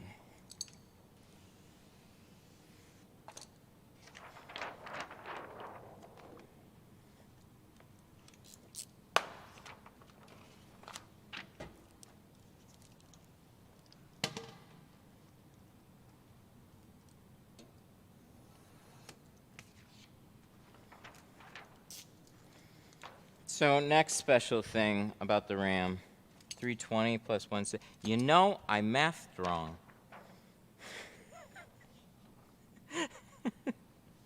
I'm pretty sure I did 295 plus 160. So I think that's what we ended up charging for it. All right, hang tight there, little pattern.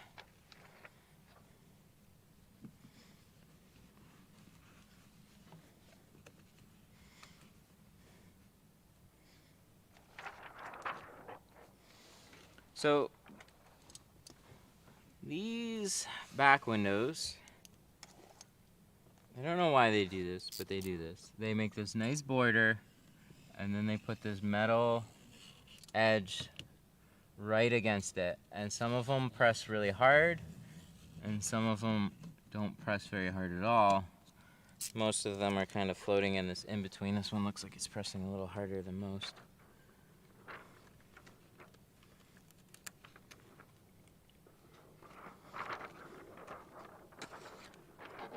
So,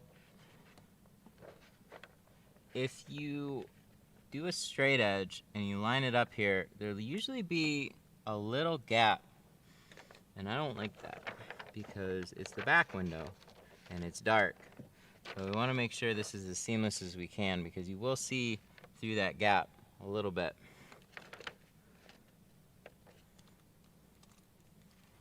So I suppose what we should do then, we've done these a bunch of times, is just seeing if this happened to line up or not, and it didn't.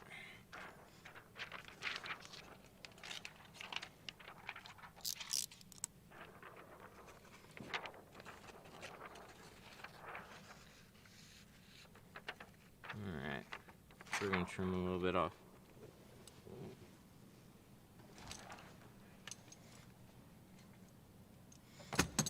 Shrink the 3M crystalline.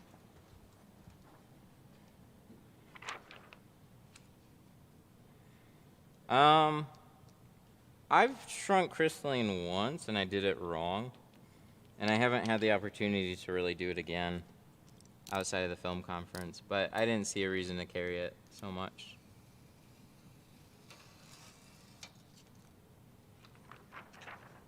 This is where a plotter comes in handy. Correct. So truck back windows, you'll make up a lot of time on these. The only spot that I'm curious on, I mean, these top edges, they can vary a little bit.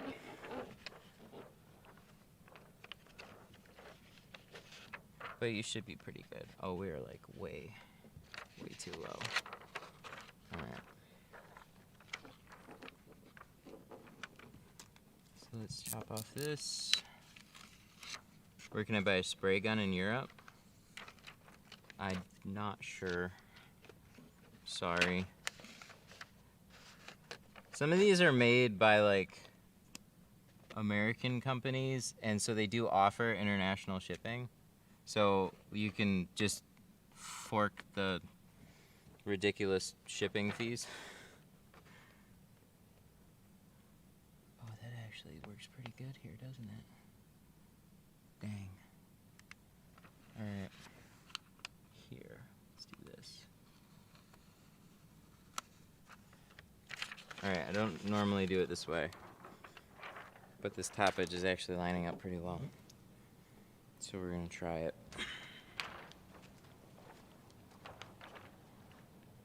Normally I just cut the whole thing on the inside.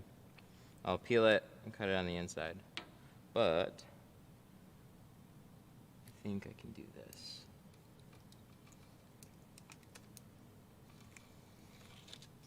Or not. Come on.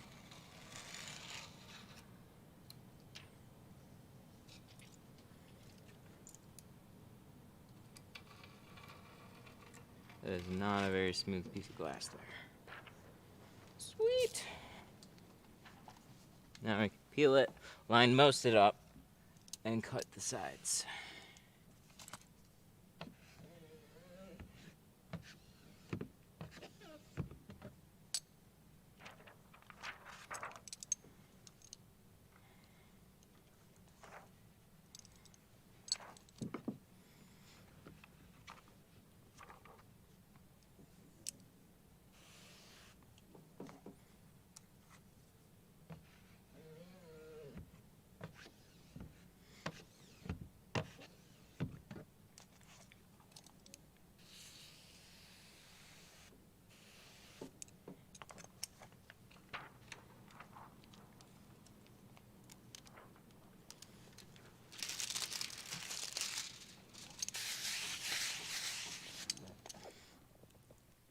I should save that.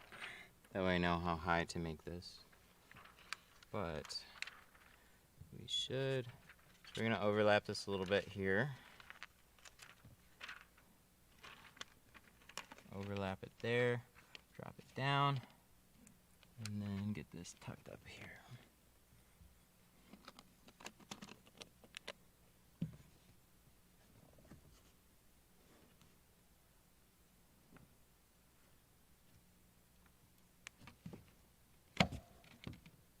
Just give me that little bit.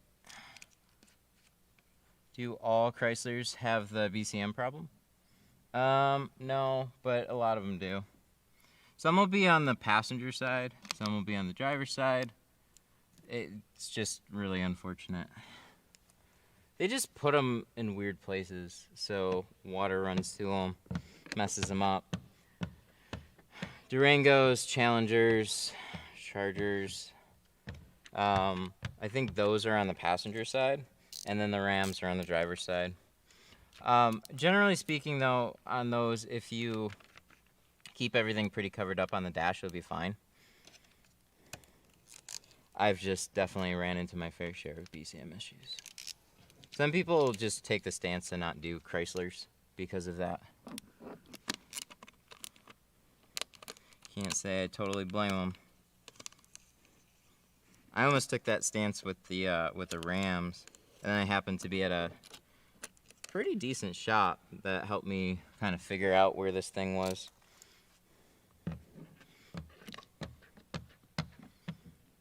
So I put out lots of warnings, but I had help figuring out where it was anyways.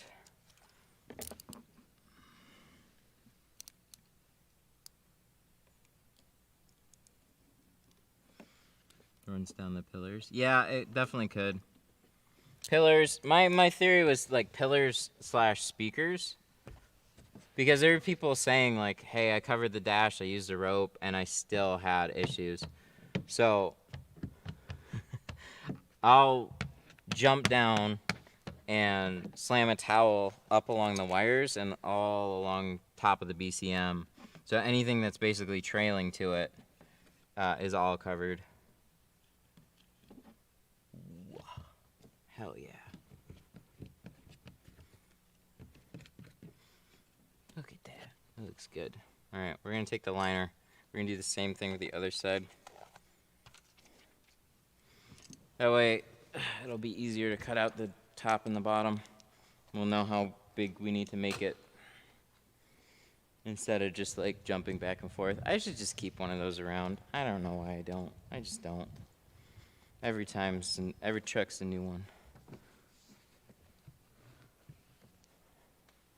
But the one side's all done. So we got the piece there. Where do we drop our liner? This guy.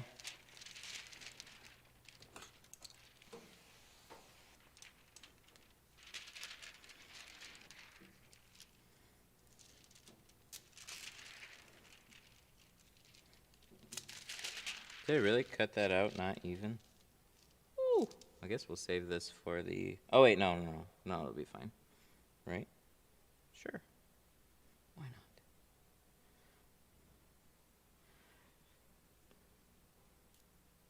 Tint Zoom? Yeah, they're good. They make good kits and stuff. Just the hard thing about a kit is that it's a kit. So if you make any mistakes, you're kind of like trying to order another piece.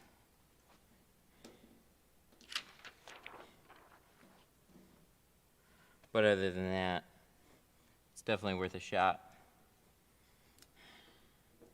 Okay, so this is where you gotta do a little mental. So this is hanging. Right, okay, good. We're cut out the right way. Is there a little difference between one side and the other? Actually, no, I think they're identical. Hopefully we don't just screw it up.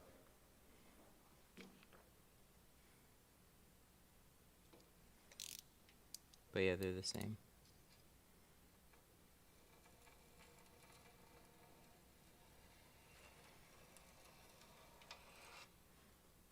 Shit, I think we screwed it up.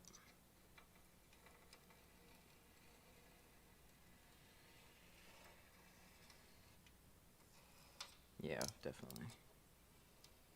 All right. No, maybe check it out.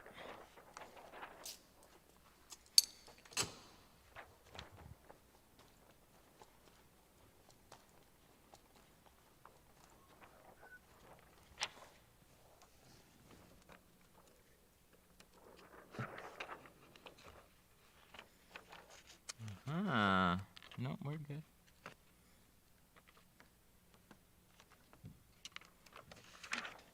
Silverados are different? Yeah, they might be. I don't remember which ones are different. A lot of the time, I cut out one, I cut out the other. I don't actually use templates. Most of that's because I don't have big old glass boards to cut on. Where here I do. So I never felt comfortable trying to cut like a driver's side or a passenger side off the template, because all I had was like the big piece of glass on the truck, and running a blade all along that is like, I'll just cut one on the inside, it'll be good. So we do it that way. Starting to kind of just remember to use templates a little bit more here. I just don't I don't have storage for them. I don't think to store them. Stuff sits around and then I'm too chaotic with it all.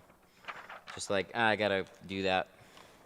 And then it'll sit for a few days and then I'll throw it out. And then a week later I'll get the same car. Like that Subaru. I had the quarter sitting around and then, just ended up tossing it.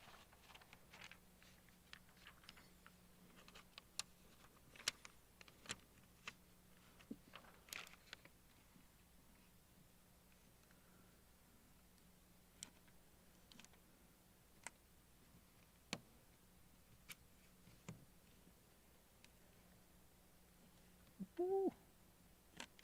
We good? Looking pretty good here.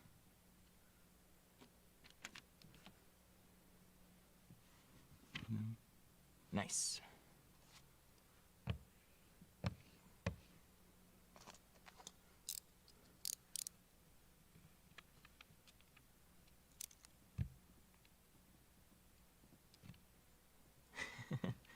Been watching your videos a long time. Thanks, man. Time to try the wife's Tucson. Go for it. Why not?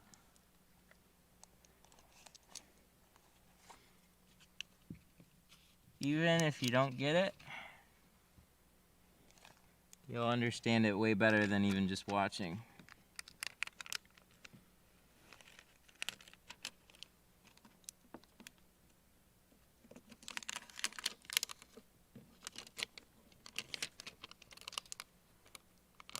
Trying to cut these in as far as I can.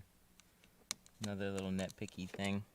All your gaps are covered, but if you can make them extra seamless, it's nice.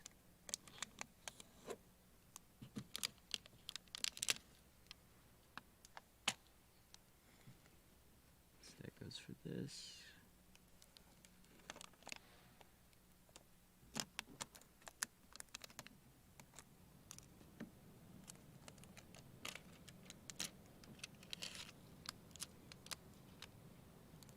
Cool.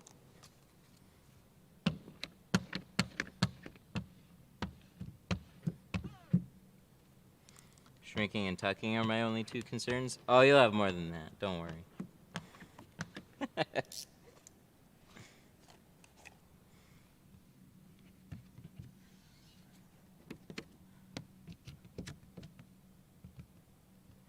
Yeah, boy.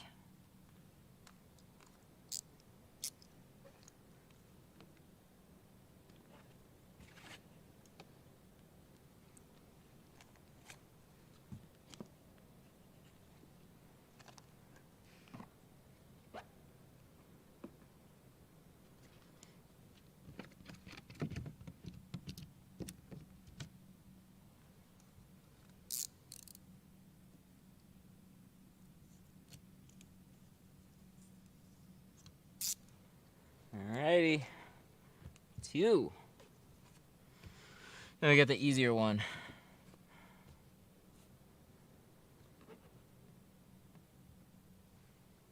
Much better. Okay. Cutting on the inside's not easy. On these, yeah, it's taking some practice. It's not too bad. It stays cleaner than you might think, though.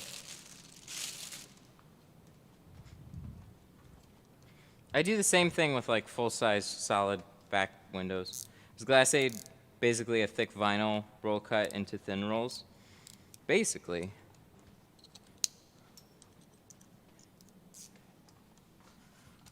But there's a whole hell of a lot of vinyl rolls. And they're all wrong. There's so many that don't work right.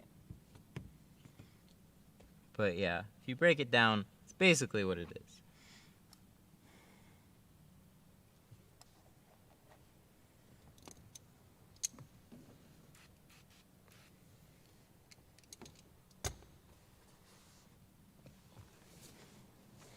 All right, we need one more piece. It's sad. I gotta sacrifice a big piece, but it is what it is.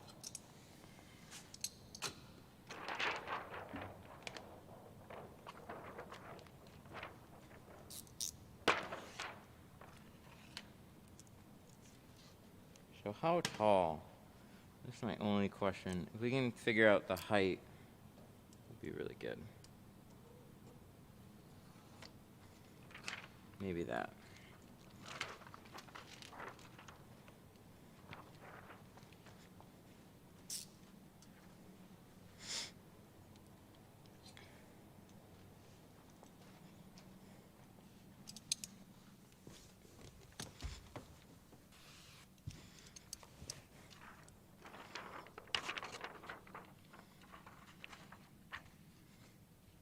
Oh, we're a little high.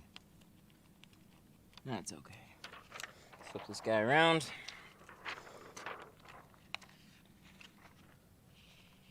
Let's line up this bottom edge. It's always good to be a little bit taller than too short. Because this one, we can cut right along here. Get this straight edge up here. And we can cut this guy out here. Get it most of the way. And then we got like a little mark here. So we're gonna make this shorter. Really only need this to be as wide as the piece here. We don't need to go all the way to the edges. So in that case, I'm gonna mark here. Little guy right there, little guy right there. And then we'll cut that out on a straight edge outside.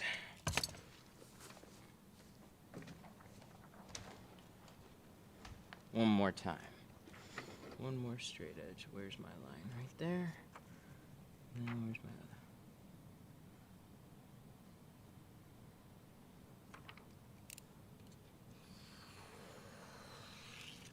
other? Aha!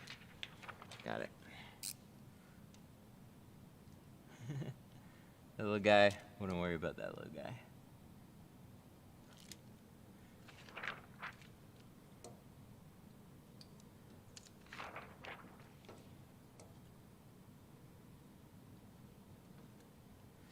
Cool. And try and remember which way you had your film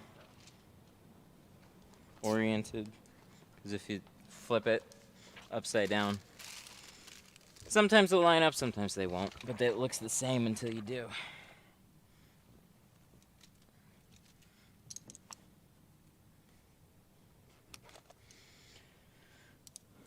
All right. One more little window here.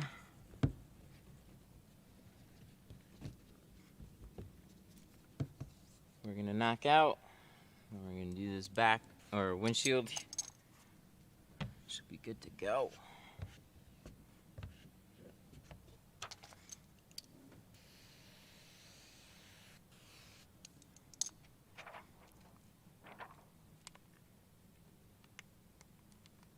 Yeah, that's what I thought. All right, so that's the top corner.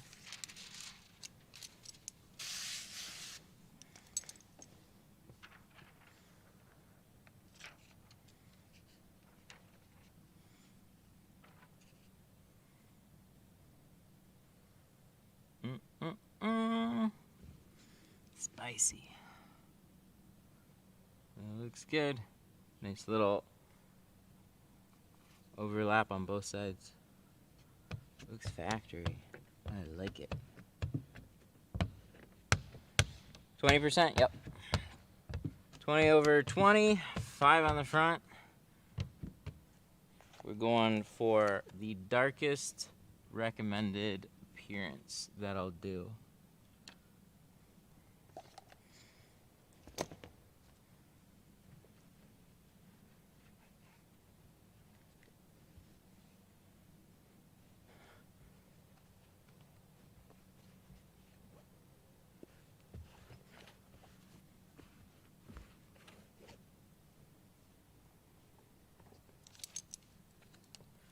All right, we'll grab a heat gun, a couple little things. Oh, does it have a, ooh, it's got the hookup back there too.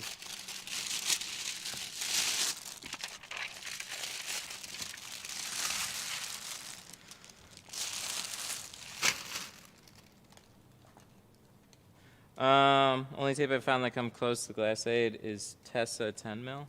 Interesting. I haven't heard of that one.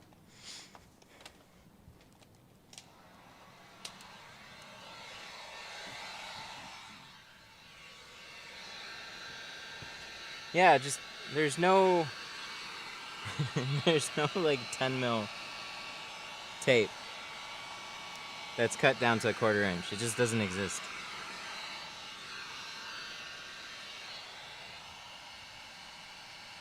So you gotta make it exist.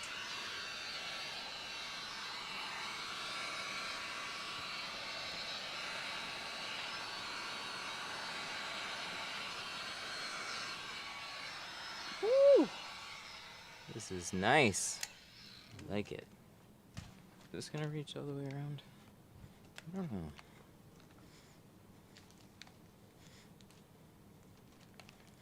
We're getting tangled here. We'll have to get some cord reels, put one on each side. Not the biggest fan of reels, but it'll keep it cleaner.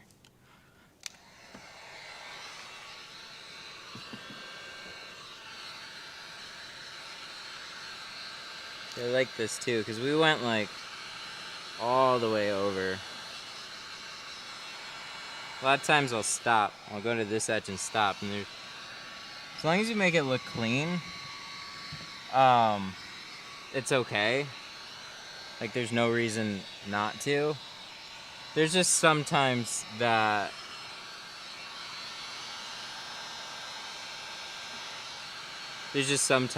the like cutting it on the inside will turn out a little bit wonky.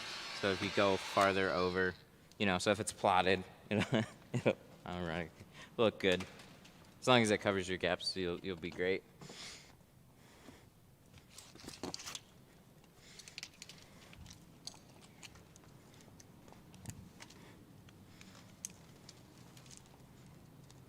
Should you razor glass if you're tinting over an existing layer of tint? Factory, sure, because it's just colored glass. Anything else though? No, you'll fuck it up. Taking a razor over tint will screw it up. You'll just rip a hole right through it.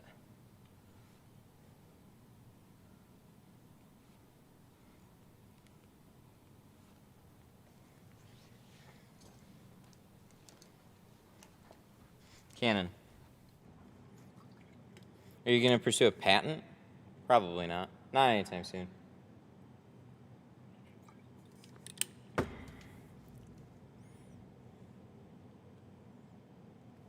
Maybe I can look into it, but there's a lot of expenses that come along with that.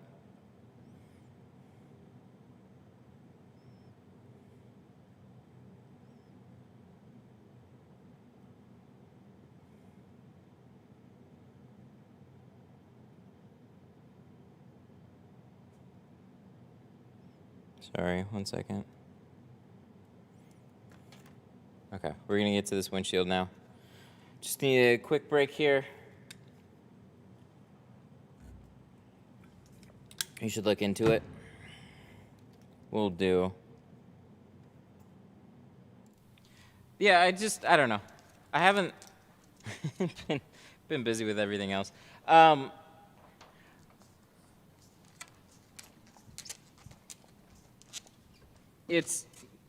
There's a lot to it, and then there's two sides to it. It basically gives you the right to pursue them legally, but you still got to pursue people legally, and that's expensive too. So it's like, just because you get a patent on it doesn't mean you're not going to get ripped off, because I'd fully expect that to be the case. And then, yeah, you can like sue and collect damages and whatever else and go through that whole process. So it's like, it's kind of like a damned if you do and damned if you don't type of situation. I always laughed when I heard it on Shark Tank too, because it would be like, you don't have a patent on it? Ugh, ridiculous. I can't back you.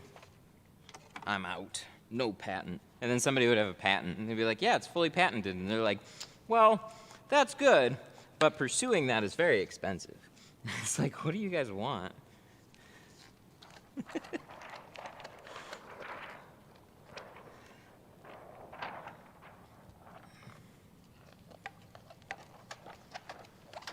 But it ticks a lot of the right boxes. It's relatively cheap. Gets the job done.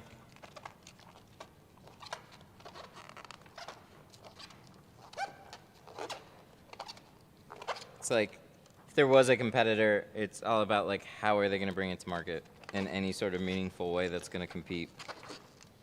I would like to see that.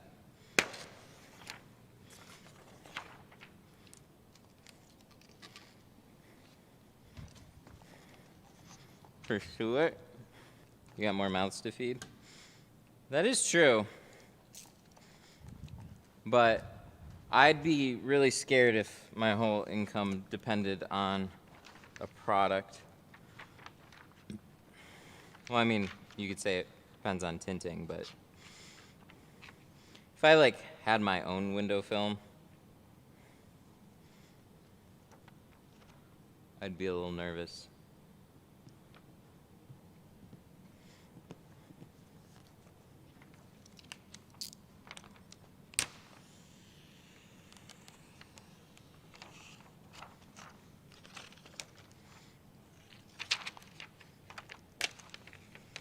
Like, actually a good example is Soap Shield. From what I understand, they tried to have it patented, and then they actually couldn't get it patented. And it was very easy to rip off, but they made themselves very known very quickly. And there was a lot of support for that. So that makes a big difference.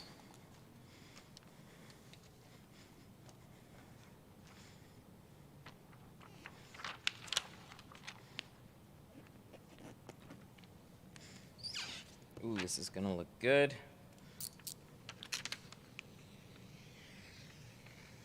All right, we got a lot of work on this one to do. Sides, back, 99% done. We'll walk around it, do a little bit of touch up if there is any. Usually is. And majority of the rest of the time is gonna be spent on this windshield. We're gonna go over the inside really, really, really thoroughly.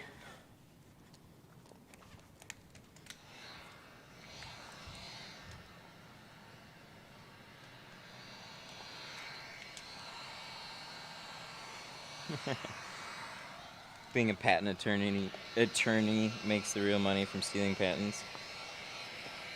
Yeah, there's those people that literally make their whole careers out of just like patenting stuff and buying patents and pursuing things, suing the hell out of people.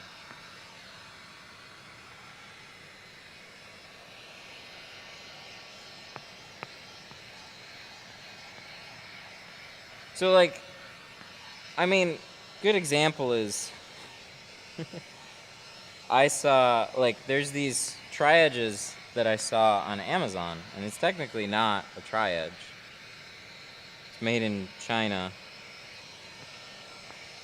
and it's not bad, but it's like their whole lineup is a clear rip-off of everything tri-edge.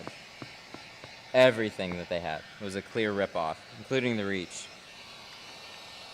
And like in that case, like what do? They have patent or patent pending on their mold, and then it's like you still get ripped off, so now you have to try and pursue overseas legal action. Like, good fucking luck.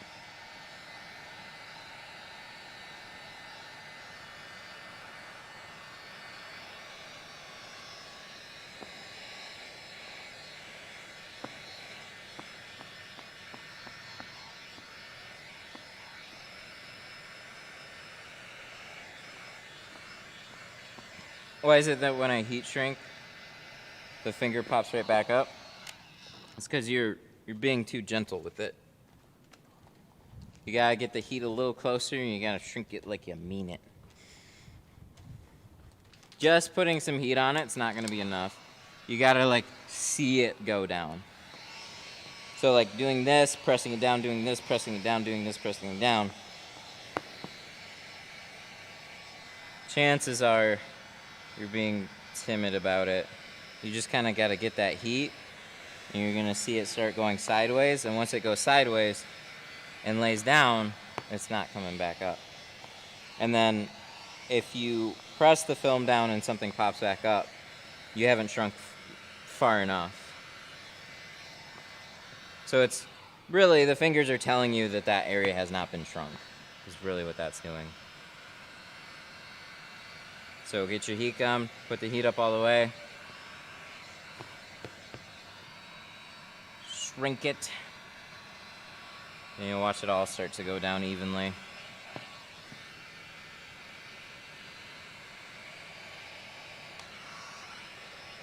I'd give you an example on this one, but I really don't want to. I really don't want to mess up this windshield.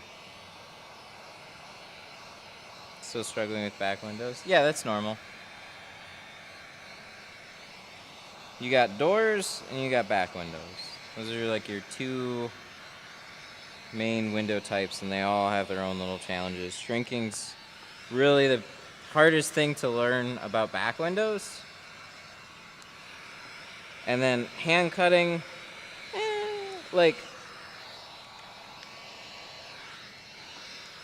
hand cutting's one thing to learn, and then installation is like the other thing to learn. Shrinking doors is going to be a little bit easier because there's just not very much to shrink.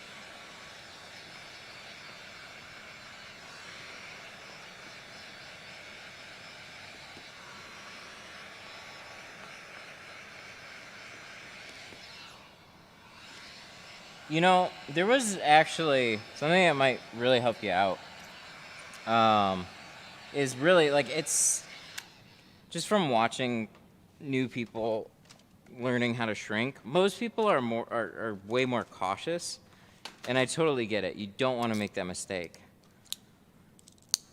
because then you got to start over. But you have to kind of force yourself to make some mistakes so you can learn how far you can push the film and how fast you can go, and you know what shrinking's really like.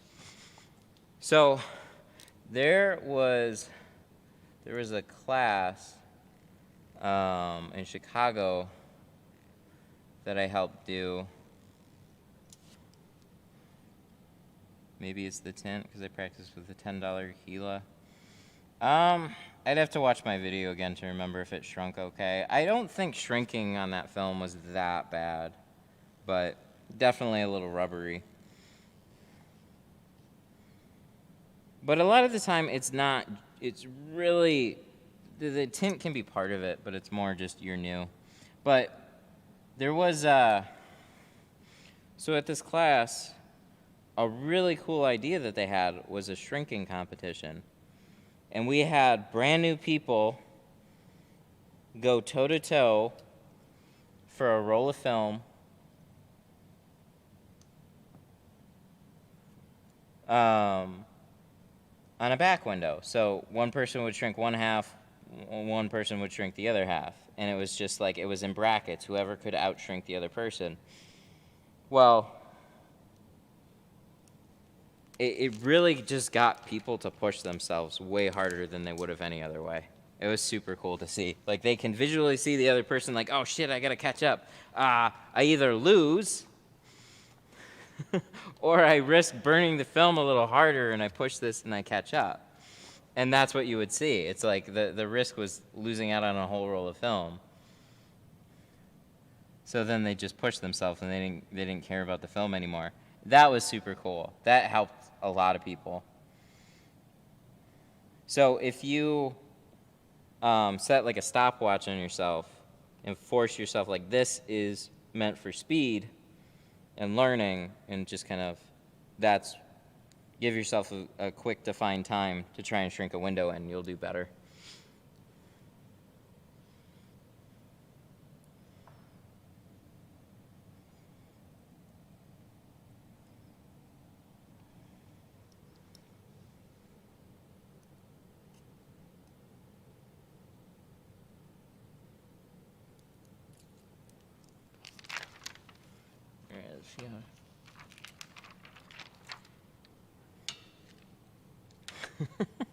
What?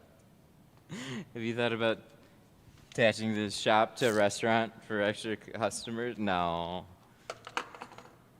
No.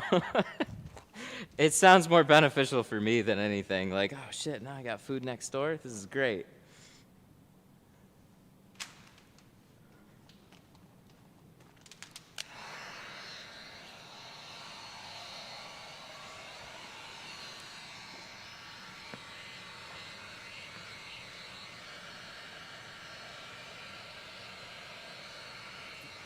I'm gonna get some pizza, and next door I'm gonna get my windows tinted.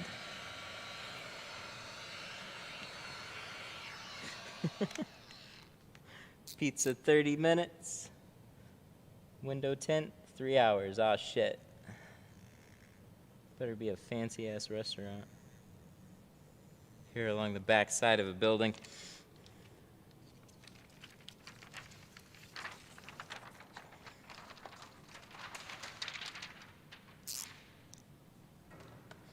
All right, we got it mostly shrunk.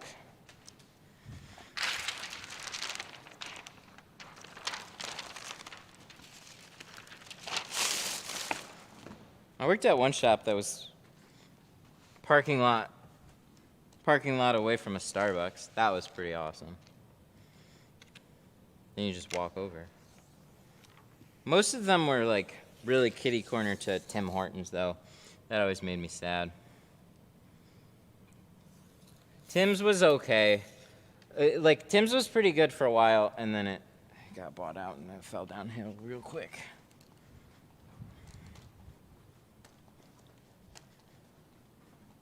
My 18 camera took 1 hour and 30. Is that good? Yeah, that's great time, for sure.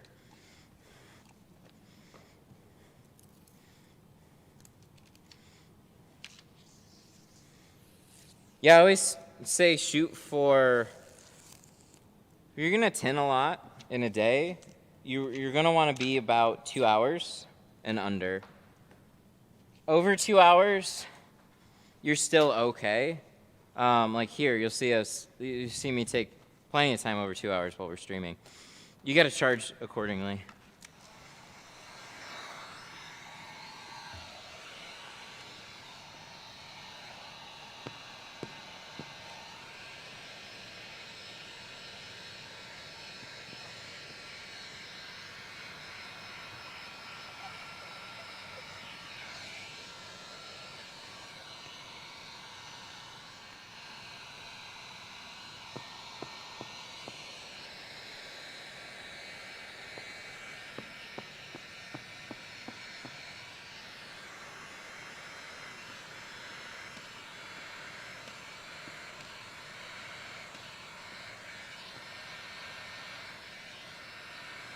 So now that we pulled the glass aid and we cut like a relief point, basically, this would happen with or without it. You shrink the window, you cut the window, and then there's areas that you shrunk just past where your cut lines are, kind of held everything together and you just got rid of them. So that's why I'll always touch up the edges with a heat gun after I cut them. What does the shrinking actually do? It makes it fit.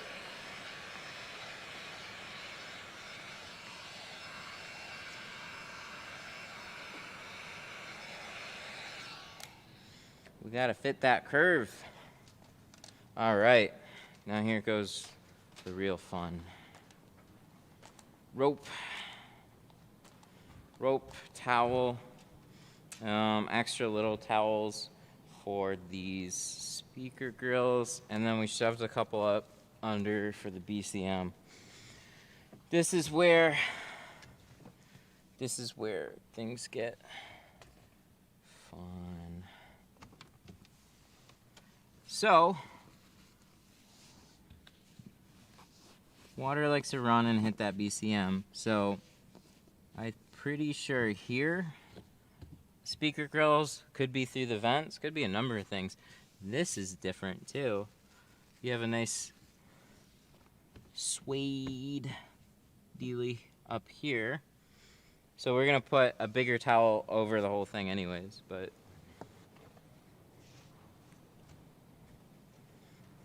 be careful.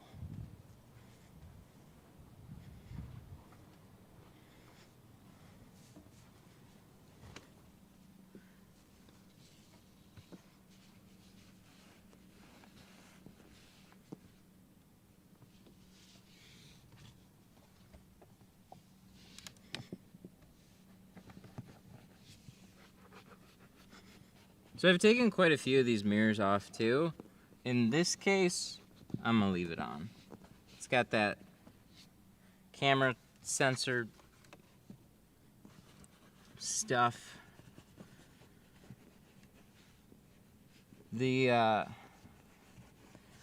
anti-collision systems, like it could, for all I know, just be a camera.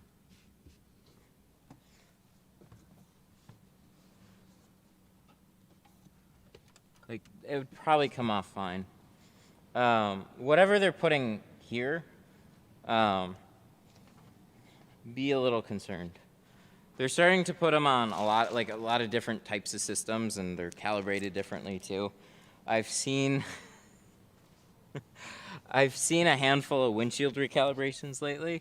It is not cheap, and it is not super quick either on certain vehicles. Some are, some aren't. Honda Accord, to get a full windshield changed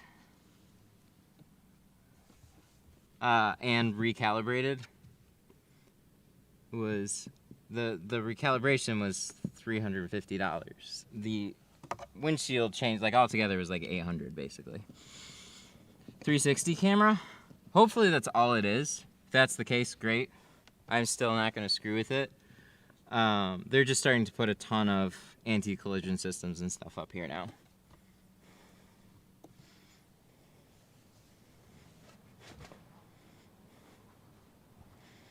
So that's gonna be a hard rule for me. I'm always gonna cut around those.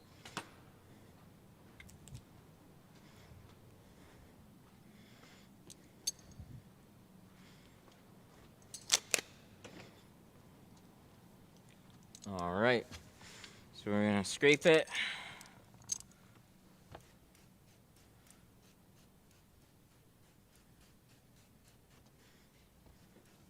I'm sure it is very clean already. I've been screwed one too many times though with like random sticker adhesive or something.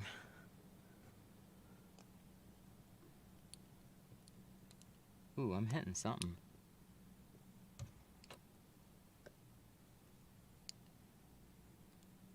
We're like knocking off little specks, so it's a good thing that I'm doing this. Oh, we can see right through it. Look, there's the gap.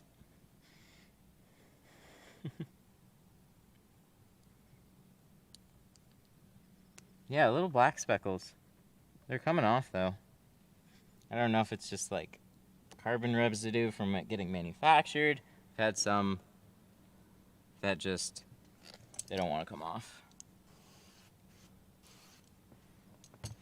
So it all depends.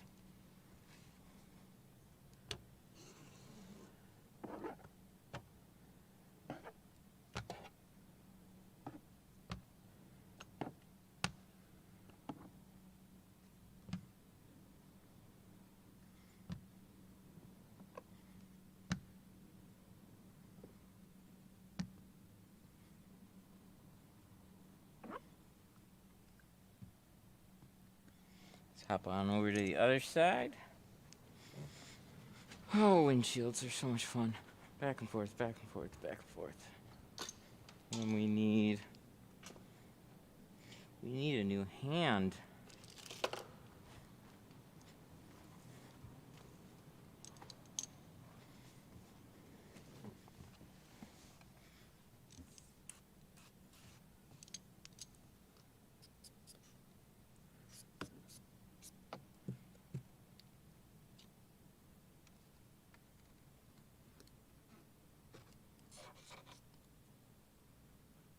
Ooh, yeah, there's speckle. That's weird. It's nothing that looks like it's sticking behind, but I'm definitely bumping like little black speckles off, so if I wasn't doing this, it'd be sad.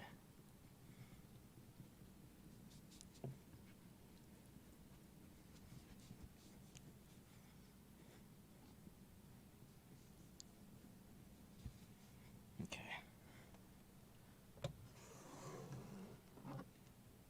Have you tried the 6-inch sharp blades? What's 6-inch sharp blades? I've seen like the 4-inch flat glass blades. I was looking for something that was like 2.5, but I couldn't find anything. Having a wide flat scraper blade would be great. I just want to make sure I'm not going to scratch anything up. Triumph blades? Oh, those are the big flat ones. I haven't tried them, not for windshields. As long as they're in a holder that'll allow it to bend pretty nicely on a windshield like this, I'd be all for it. Yeah, I'm tired of scraping windows with stubby 1-inch razor blades. Takes too long.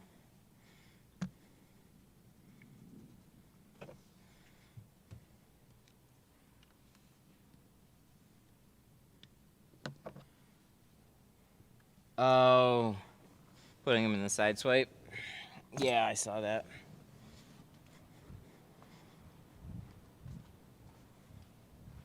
It's a little scary to me. It's a good idea. I just wish they had a holder for it. And I wish those things were like a little bit, wish they were like a little bit wider. Not like 6 inches wider, but like they're like 6 inches by like a 1/2 inch or 3/4 or whatever. It is sketchy. Yeah.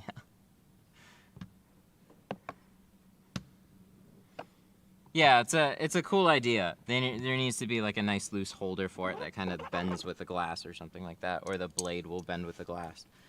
That'd be really nice. All right, let's give this one more squeegee. We'll be good to go.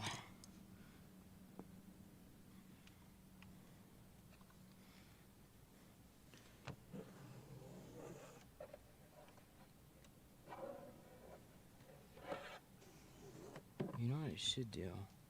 We should just be real nice with this real quick. So we're gonna be tinting around it. Neat.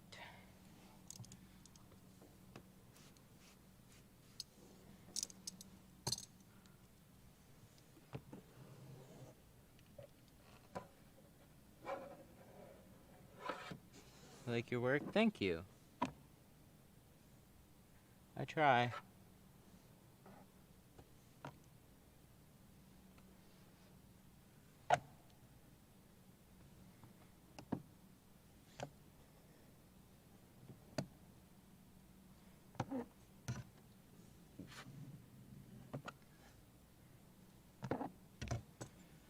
Mirror.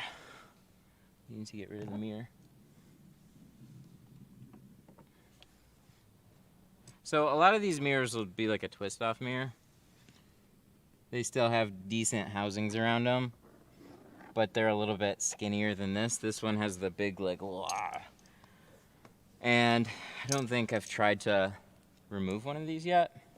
So it's one of those risk to reward things. I'm not gonna take it off of this one.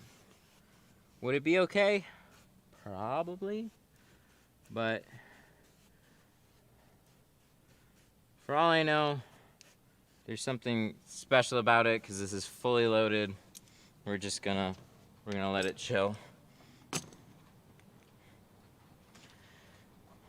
Do you scratch the film with the Blue Max? It can happen. It's one of the reasons I switched from it, was because it would start to streak and then it would start to, it can scratch. But, I gotta figure out when I started using my flat out. Why do I have this? I don't need that. Gotta figure out when I started using the flat out. Because the flat out, I think it was when I was using Avery. I don't know. I started to get random scratches with like the flat out. So then I went to the Orange Crush. And I like the Orange Crush, but then after like a month, I'd recommend changing it because it starts to leave like rubber streaks. It might have even been quicker than that. Start to leave like Orange Crush streaks behind. And then I was using Clear Crush, and I think Clear Crush was the safest and most consistent. It's just not a very hard squeegee, but it's a very slippery one. So all that was working pretty well. And then, I don't know. It's just kind of meant to be a temporary thing, and then I had a Blue Max laying around, and I threw that back in, and I had the, I just kept switching around, basically.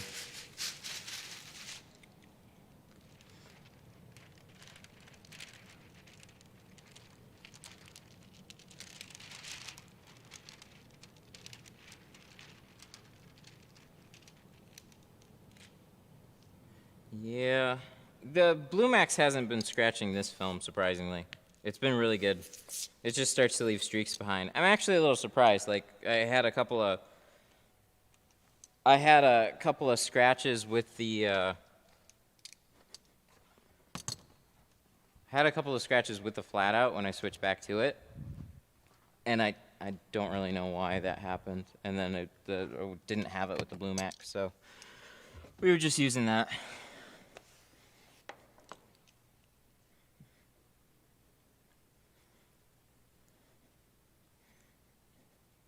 All right, we're getting close.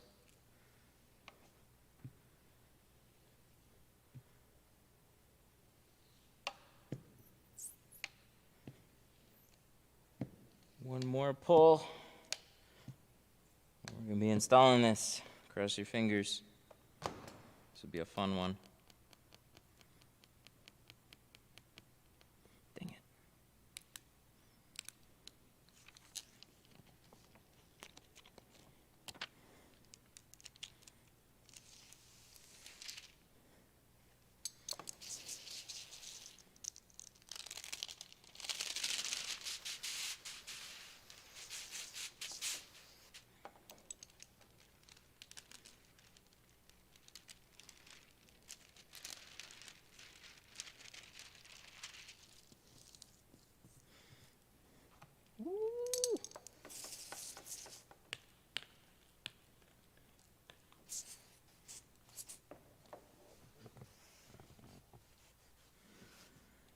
Okay.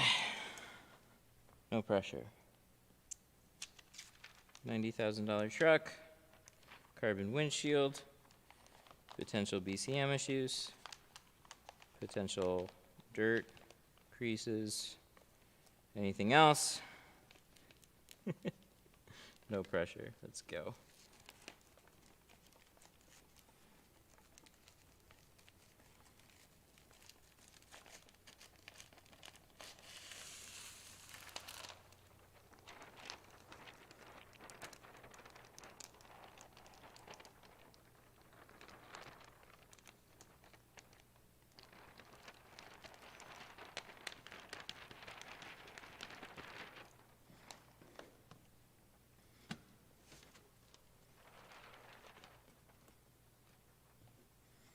Make some space. All right, get to here. Lay the liner all the way down. Sometimes the film just magically starts rolling the other way. This is like the most voodoo magic-y window film gets for me. I didn't get it. I didn't understand it. Not until I saw it a couple of times and I was like, how does that work? You roll the film and then it all of a sudden the liner sticks to the other side and then just is not there anymore. Okay. Whatever, guy. And then I did it and I was like, oh shit. That's how it works.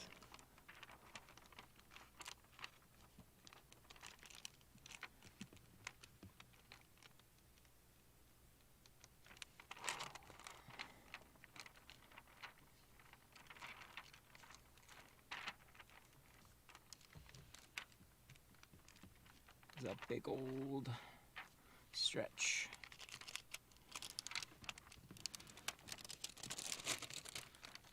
You okay doing full tinting on the shield? I hope so by now. Or else we're, what are we doing?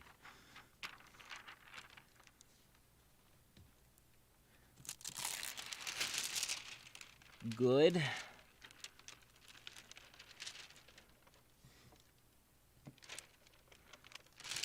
I don't know this for sure, but there definitely seems to be a fair amount of gappage on these panels, which is good for me.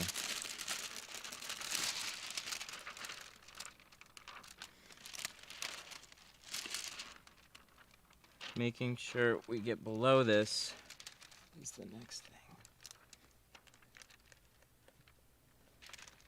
It's a huge cutout, yeah. Yeah.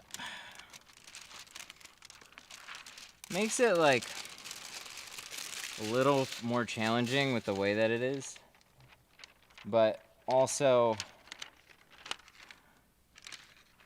I don't know. I'm really glad with how they design these. Being that there is a big cutout, at least silver lining here, they put a nice matrix border around the whole thing. And there usually is enough panel gap there to slide it up underneath. So it's not like, it's a little bit of a pain in the ass to get around.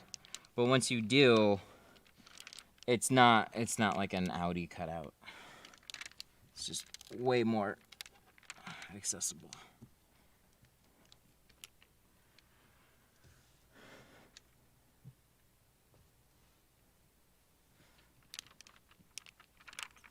I'm not allowed to tint the windshield. I'm not allowed.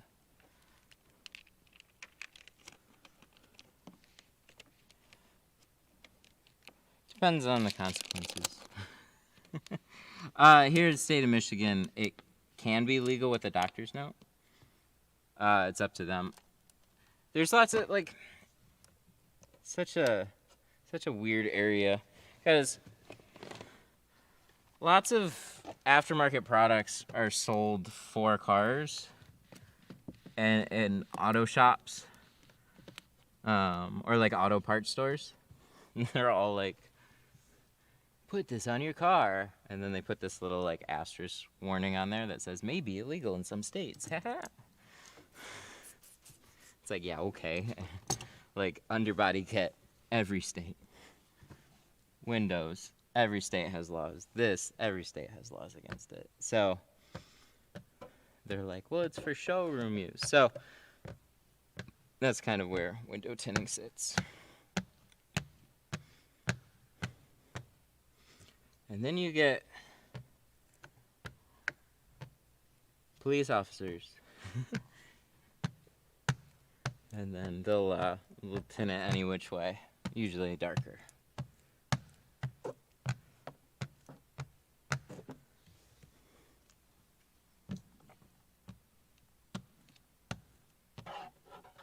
You couldn't tell. I'm trying to concentrate on this one a little bit more. I don't know if that's actually gonna make it turn into a nicer job or not. Ooh, got a little. How does that happen? It's like, it's not incredibly consistent. Something likes to happen right here, where like,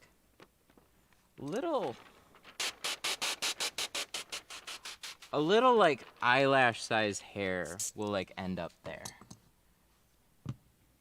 Maybe it's my arm. But at that point, it's all rolled up, and then you unroll it at the very end, and then you just kind of like fit it up here. I'm glad we caught that before we squeegeed the rest of this out. But I've gotten really good at getting rid of those. They're pretty easy to get rid of too. They're just kind of there. So it happens.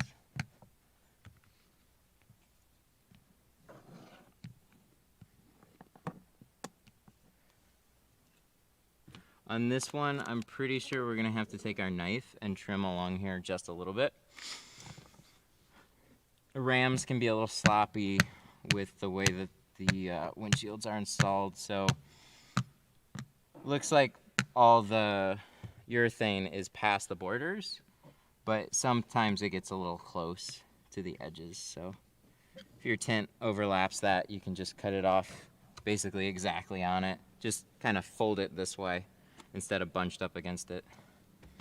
But be careful, for if you're not, you might have a gap. So let's see how this is gonna lay down. Yeah, like right here.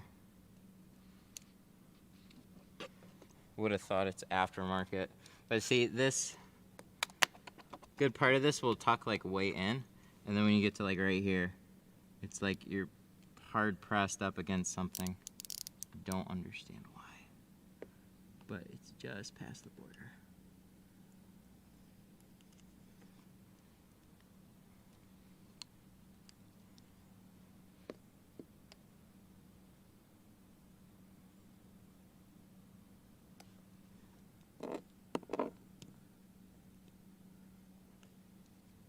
Yeah, it's cut. It's just staying. Come here.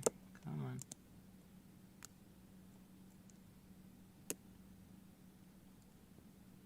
Here we go. Oh no.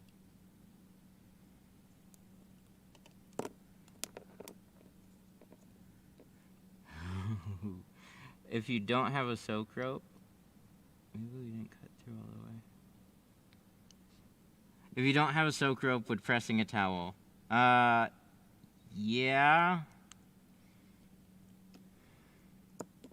But it's kind of like, be careful, man. Soak shield's not gonna like be your for sure fix, because you always got to be careful with it. But it's kind of like, can I tint with a hairdryer? It's kind of got that to it. It's like, get one ASAP. Holy shit! Come on.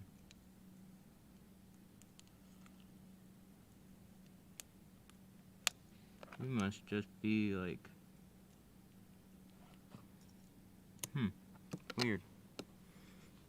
I know I'm through it, I just can't grab it. And I don't want to scratch anything.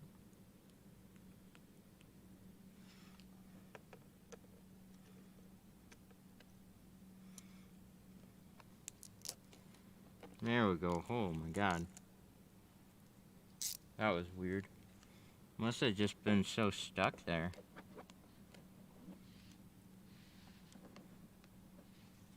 Maybe it was wedged. I don't know. That was goofy. Oh well, we got it. Yeah, so this urethane, like the paneling comes here, and the urethane is really just like smushed right in there. Really kind of sloppy.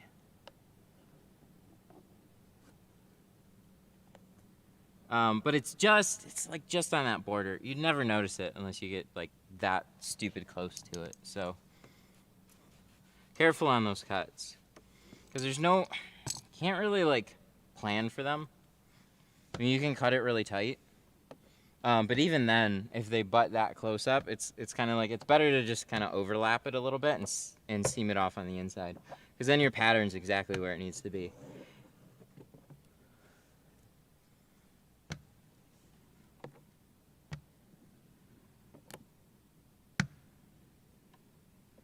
I mean, I'm assuming the windshield wasn't changed, so.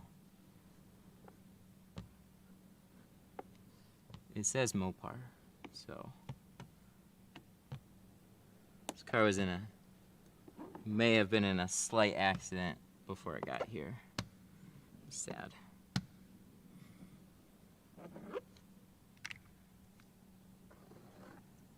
All right, we're looking good. Now we're gonna clean it off, check it out, see if we have to squeegee anything else off. All in all, I was pretty happy with that. Scary.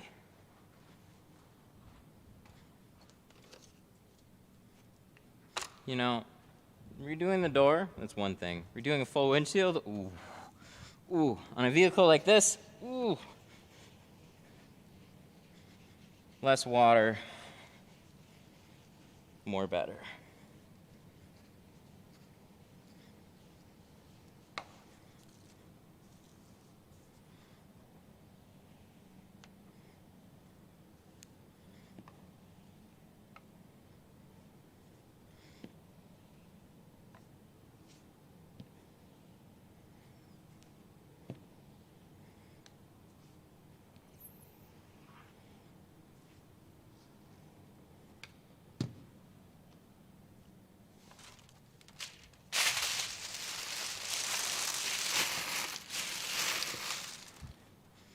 One side's looking good.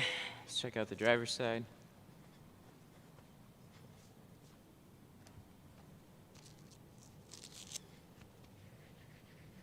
Got a couple little bubbles right where that sensor is, or the camera, or whatever we're dealing with. Why the lines though? Oh no, I guess they put a defroster there?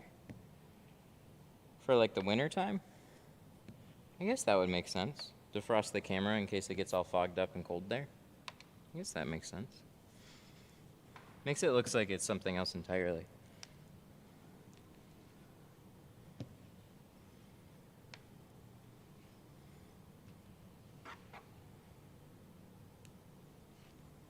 All right.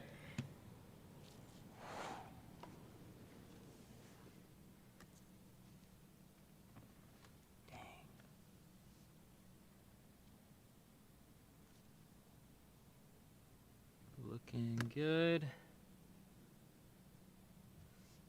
Yeah, buddy. That looks good. That looks really, really good.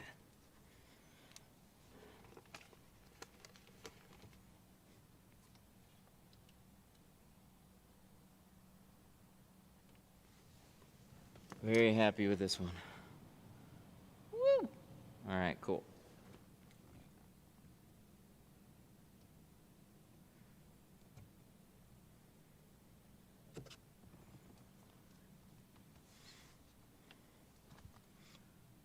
Hell yeah!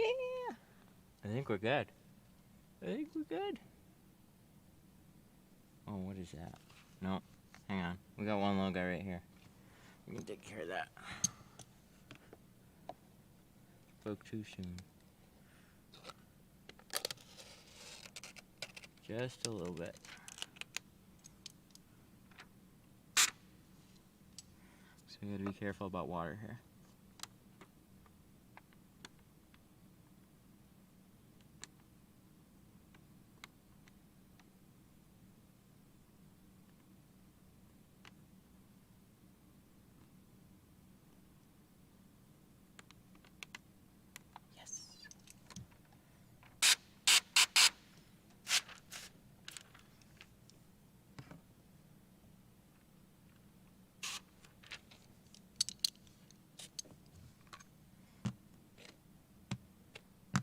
Get it?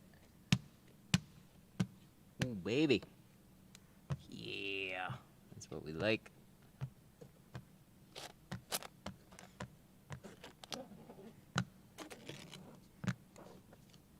Been trying to touch up specs like you, but whenever I pull the film back, I get more contamination. It's tough. And it doesn't always go well for me. There's certain situations that'll turn out much better than others.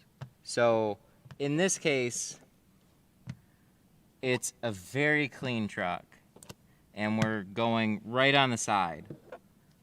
So if this was something here, yeah, good luck. If it's really fine and worked its way into the glue, good luck. It's going to be like near impossible to touch it up. If there's something that's a little bit bigger and relatively small, it's a matter of just pulling the film back slowly, spraying a little water, cleaning that spot, and then thoroughly flushing the rest of it. And then you should be pretty good. You generally won't see me do that on doors. Doors are really tough to fix. They're easier to fix from the bottom edge though, so if you can like pull the film up, you're more likely to fix something. On windshields, more along the edge. Customers just need to understand it's not a perfect process. To some respect. But they paid good money to get a service done, and I'd argue most people are understanding about it. It's not a perfect process, and we'll do the best we can. But if they feel like it could be better, or it's just like they've never had it before, they didn't really understand that beforehand, they see a couple things and they're just not happy with, it's better just to take care of it and try and make it better, and then explain it, so that next time around it's like they kind of understand the work that you're putting into it. Like, hey, I want this to look good too. I'm happy to redo it. I can't as hard as I try, I can't completely guarantee that it's gonna look perfect after I do it, but I'm gonna try and make it much better. So if they go through that, then chances are you'll be all right. I think I see something here. Yeah, we got just one more right here. Just like, it might have been that little thing that we flushed out too. Just right on the edge. We're almost there.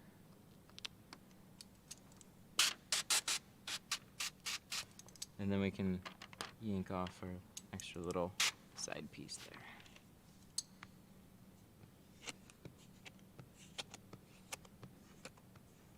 Yeah, but look where everything that I pulled was. It was relatively easy to get to, just a small little thing. We've cleaned out very thoroughly around everywhere. So pulling it back just from the edge, that's already been really, really cleaned. If you do this on like an old vehicle, you're less likely to have really good results too. So.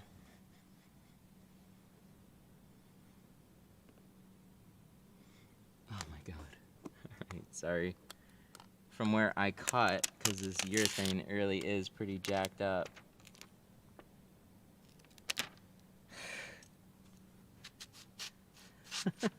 Not something I actually had to fix. Where I cut, sliver of the urethane was like underneath the dot matrix area, and it's like, all right, dude, can we just not?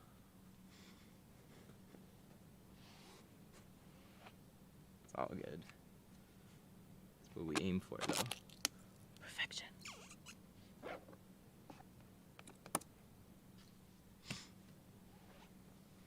Is this the most expensive that you worked on? Good God, really? Alright, we're gonna have to do this a talking to. Seems like every time I pull it back, little slivers keep coming out. No, it's not. But it's definitely up there.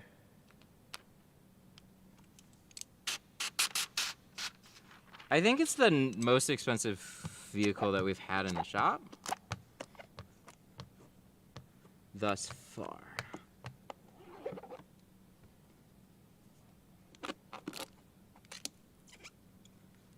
So, I don't know. It's definitely like,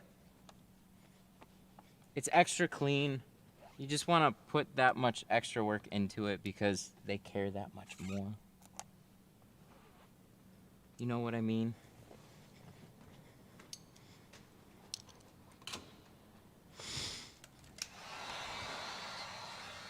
We're making it look good.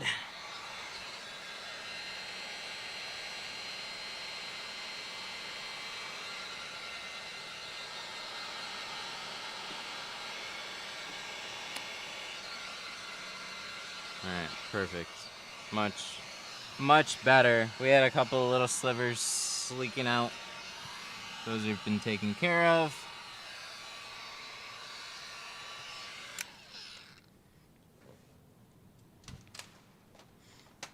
I always get fingers on the sides and the bottom. Well, you gotta shrink it more.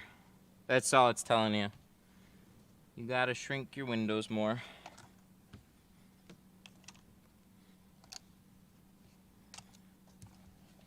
Press them out evenly too, but most of the time it's just, you did shrink them, but you didn't shrink them to fit the curve quite enough. So do it a little bit more next time.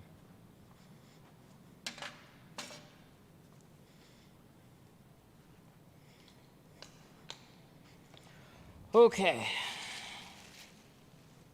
So we're gonna clean this off. We're gonna give it a good once over. Check for any little things that we have up.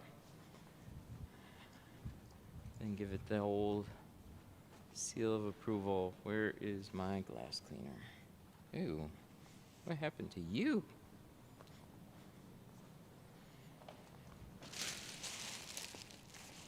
I don't like that at all.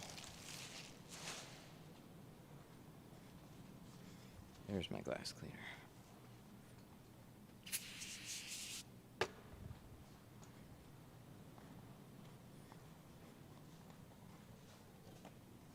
So we don't have any crazy RAM issues either, so that's pretty awesome.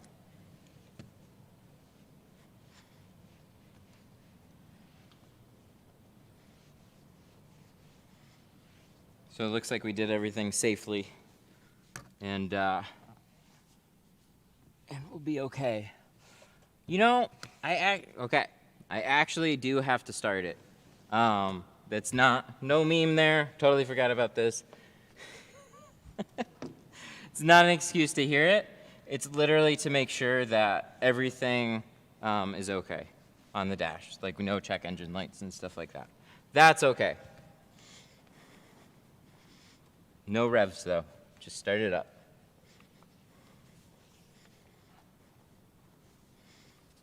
I did forget about that. Normally I don't have to do that, but situation like this, yeah, it's a good idea just to check everything before it leaves. Isn't that going on backwards? What going on backwards?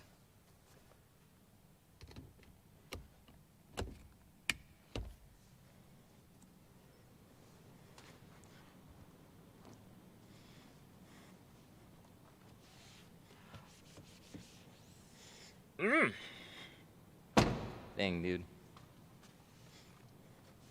Let's pull the rope, pull the towel, all the towels. I've sometimes forgot my towels on the BCM too. Truck's left. I'm like, wait. Actually, I don't remember until well after they're gone. In that case, it's like, well, I guess they got a protected BCM. These little guys right here. So here's one. Ta-da! Magic. And then do we have another one? Thought we had two. Oh, there it is. They don't feel damp either, so that's good. When you put towels there and covered everything else up,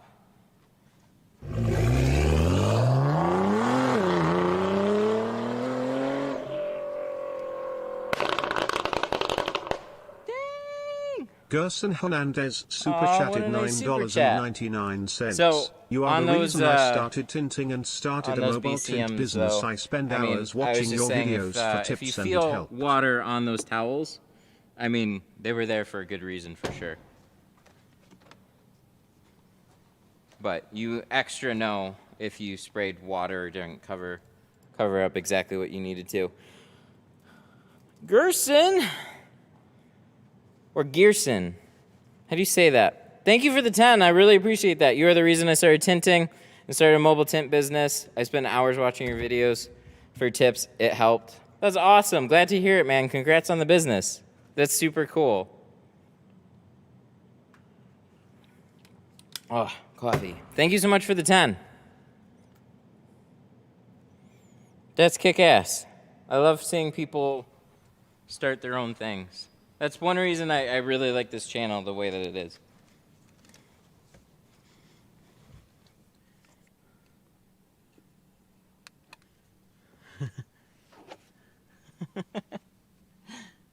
Okay, that's very specific. Can you 2000 whatever? Okay, here's what I can tell you. It's got you said it's got the hard border all the way around it. You can see if you can trim off a little bit on the inside. So depends on how the seals are. It's really hard for me to tell you exactly, but I remember on some VWs, I would take my knife and I'd go on the inside and I'd trim like a sliver out of the inside, and then you just got to cut it very exact. And you try and keep it super clean, try and make it with no gaps, but do the best you can, because some of the VWs are really funny. I encountered that with like some of the older Golfs. They're just difficult. Okay, so we're gonna close this. Key is there. We're gonna give it a quick start up. This is to make sure everything is okay. Like I said, we're not just having fun here. All right, 3, 2, 1. Woo! Started like it meant it. No check engine lights, no dash lights. Everything looks like it's, oh, it even shows you the truck. Look at that, with the bar on the back. Nice. Oh, that's a cool little touch. It's loud. All right, no revs. Like I said, just to make sure everything's okay. Perfect. That, man, I used to get so tripped out on those. I used to just, every time I was tinting one of these windshields, I would kind of like, ah. Because I did mess one of them up. That's how I learned. Wasn't proud of it. I didn't mess it up here, though. So no mistakes here. Alrighty. Looks good. We got one little guy right here. Put it on the chip. No!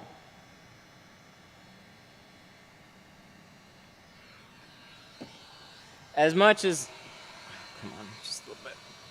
There we go. As much as I would love to rev it up and drive crazy around the parking lot, this is not my trick to do that with. I know you guys know.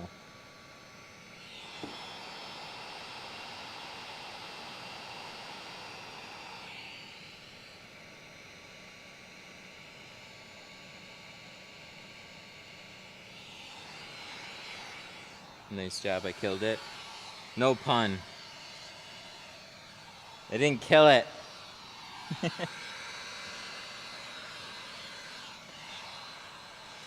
You know, I need this stool. That's what I'm having a hard time with. Small little fold. Not weird. There we go. Now I'm higher. Now I can reach this the way that you normally do. Little fold there. Right there. Just gotta heat this out. Don't put too much heat or you will fry it.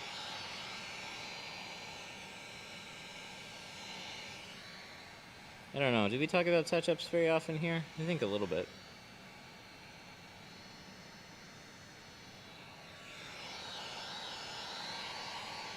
So if you touch up the sides, since I think it's been a little while since I've said this, always give it time to gradually heat up. Oh no!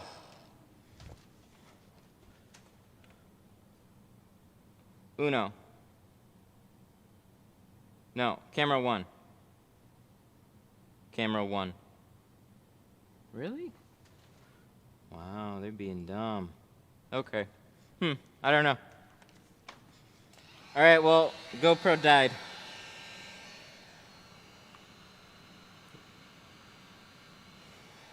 The important part. I'm sorry. Okay. So all I'm doing here is heating this up gradually And then when this gets hot enough to where it kind of hurts to touch it, don't get it any hotter than that. And then it'll evaporate the water out of it. It takes a little bit of time. And some will press down faster than others. But that's basically what you need to do. I don't know why this is not coming out quick. So just a little bit at a time.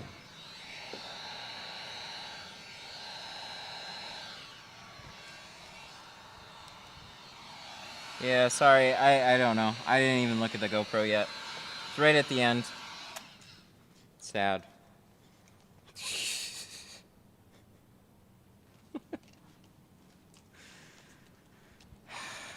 These little guys. Camera 2? No? Really? Camera 2? Wow. Alright, I'm sorry. I don't know. This will be just a disaster of an ending. But it did this for me last time. I don't really know what happened.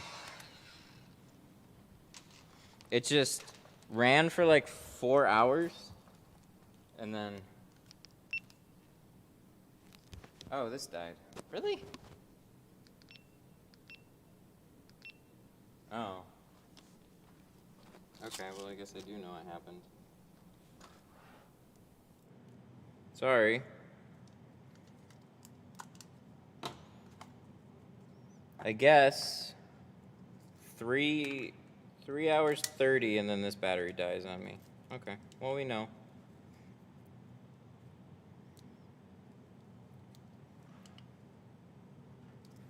So let that start back up. It's 5 o'clock now? Ooh, dang.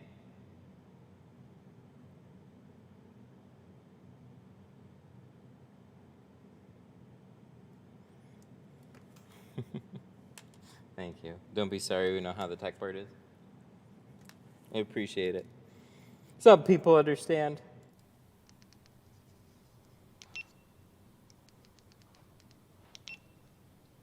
Neat. Well, that went back up really quickly then. Last time it just kind of dropped out on me. So we're almost done. Just a couple little things. Definitely went a little bit longer than I thought. This side's already down. Cool.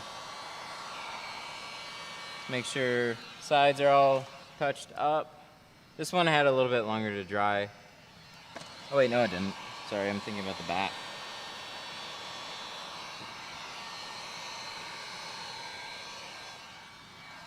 Good.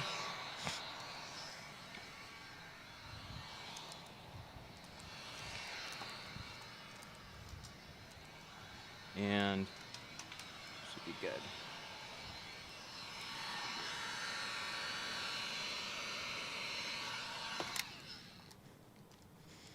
Cool. Yeah, man, that looks good. Got a couple of little water spots. Those will dry out. Neat. I think it's time. I think we're good. This bottom edge is good. Side's good. Back good. Good, good.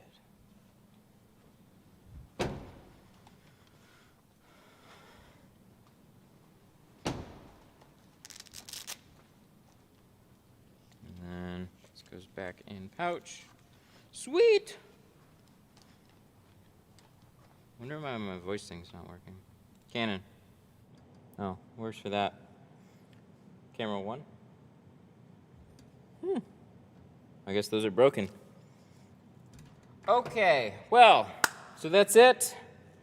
We did the Ram TRX, 3 hours and 30 minutes. Definitely a little longer, but for good reason. So, next stream, what is today? Today's Monday. Next stream's gonna be Wednesday. Wednesday at...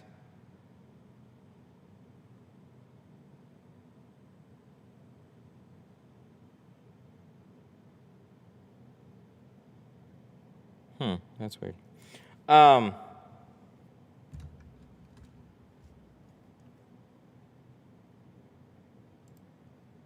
do we have a fake?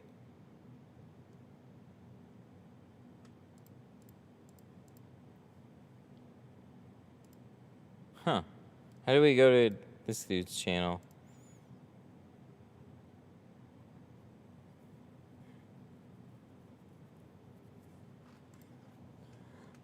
Somebody copy the channel name and icon. That's going to be a hard ban there.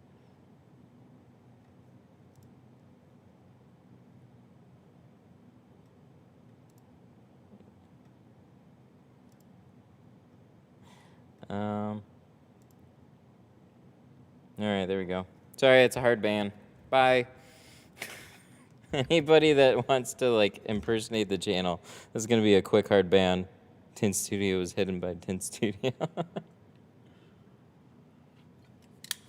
All right, so we are done on this one. We have another stream coming to you on Wednesday. That means what time?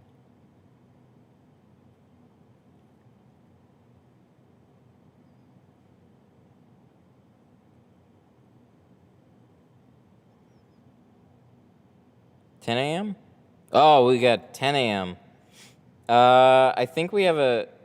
Oh, I forgot about this one. I think we have a M5, an M5 for removal and retint. That's going to be a long one. So, interesting day on Wednesday for sure. So that one's going to start earlier, probably around 10. So I will see you guys then. In the meantime, have a good one. Thank you all for the super chats, which we are not going to forget.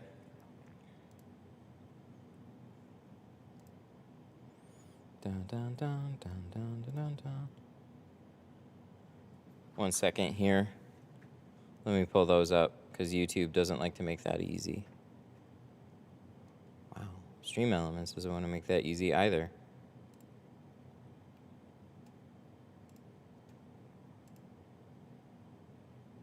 Okay, there we go. Jesus. Okay, oh, subscribers. No, where are the super chats? Okay, there we go. We're gonna say Gearson. Gearson with the 10. Oh my God, so many. Why? No, just give me super chats. I don't need to know who subscribed. I appreciate it. Okay, there we go. Gearson, Daniel, Michael, Daniel, Jorge, Cheng, Washington. Does the Ram have Hellcat? Oh, yeah, Washington. Thank you. Sorry I missed the name. Tropical Shade, Nick, Daniel. Wow, a bunch of them today. Thank you guys so much for all the super chats, all the support. I greatly appreciate it. Especially Jorge for the 50. Good God. That one was nuts. So, thank you. Again, sorry. A little spent right now. So, I will be back Wednesday. We have a full, I believe it's an M5 for a strip and retint. I don't know how bad it is. I just know that it's in the books. So, we'll that'll be a fun one when we get to it. So, I will see you then. In the meantime, have a good couple of days. Appreciate the support and everybody hanging out. You all have a good one. Peace. Peace, bro. Bye-bye.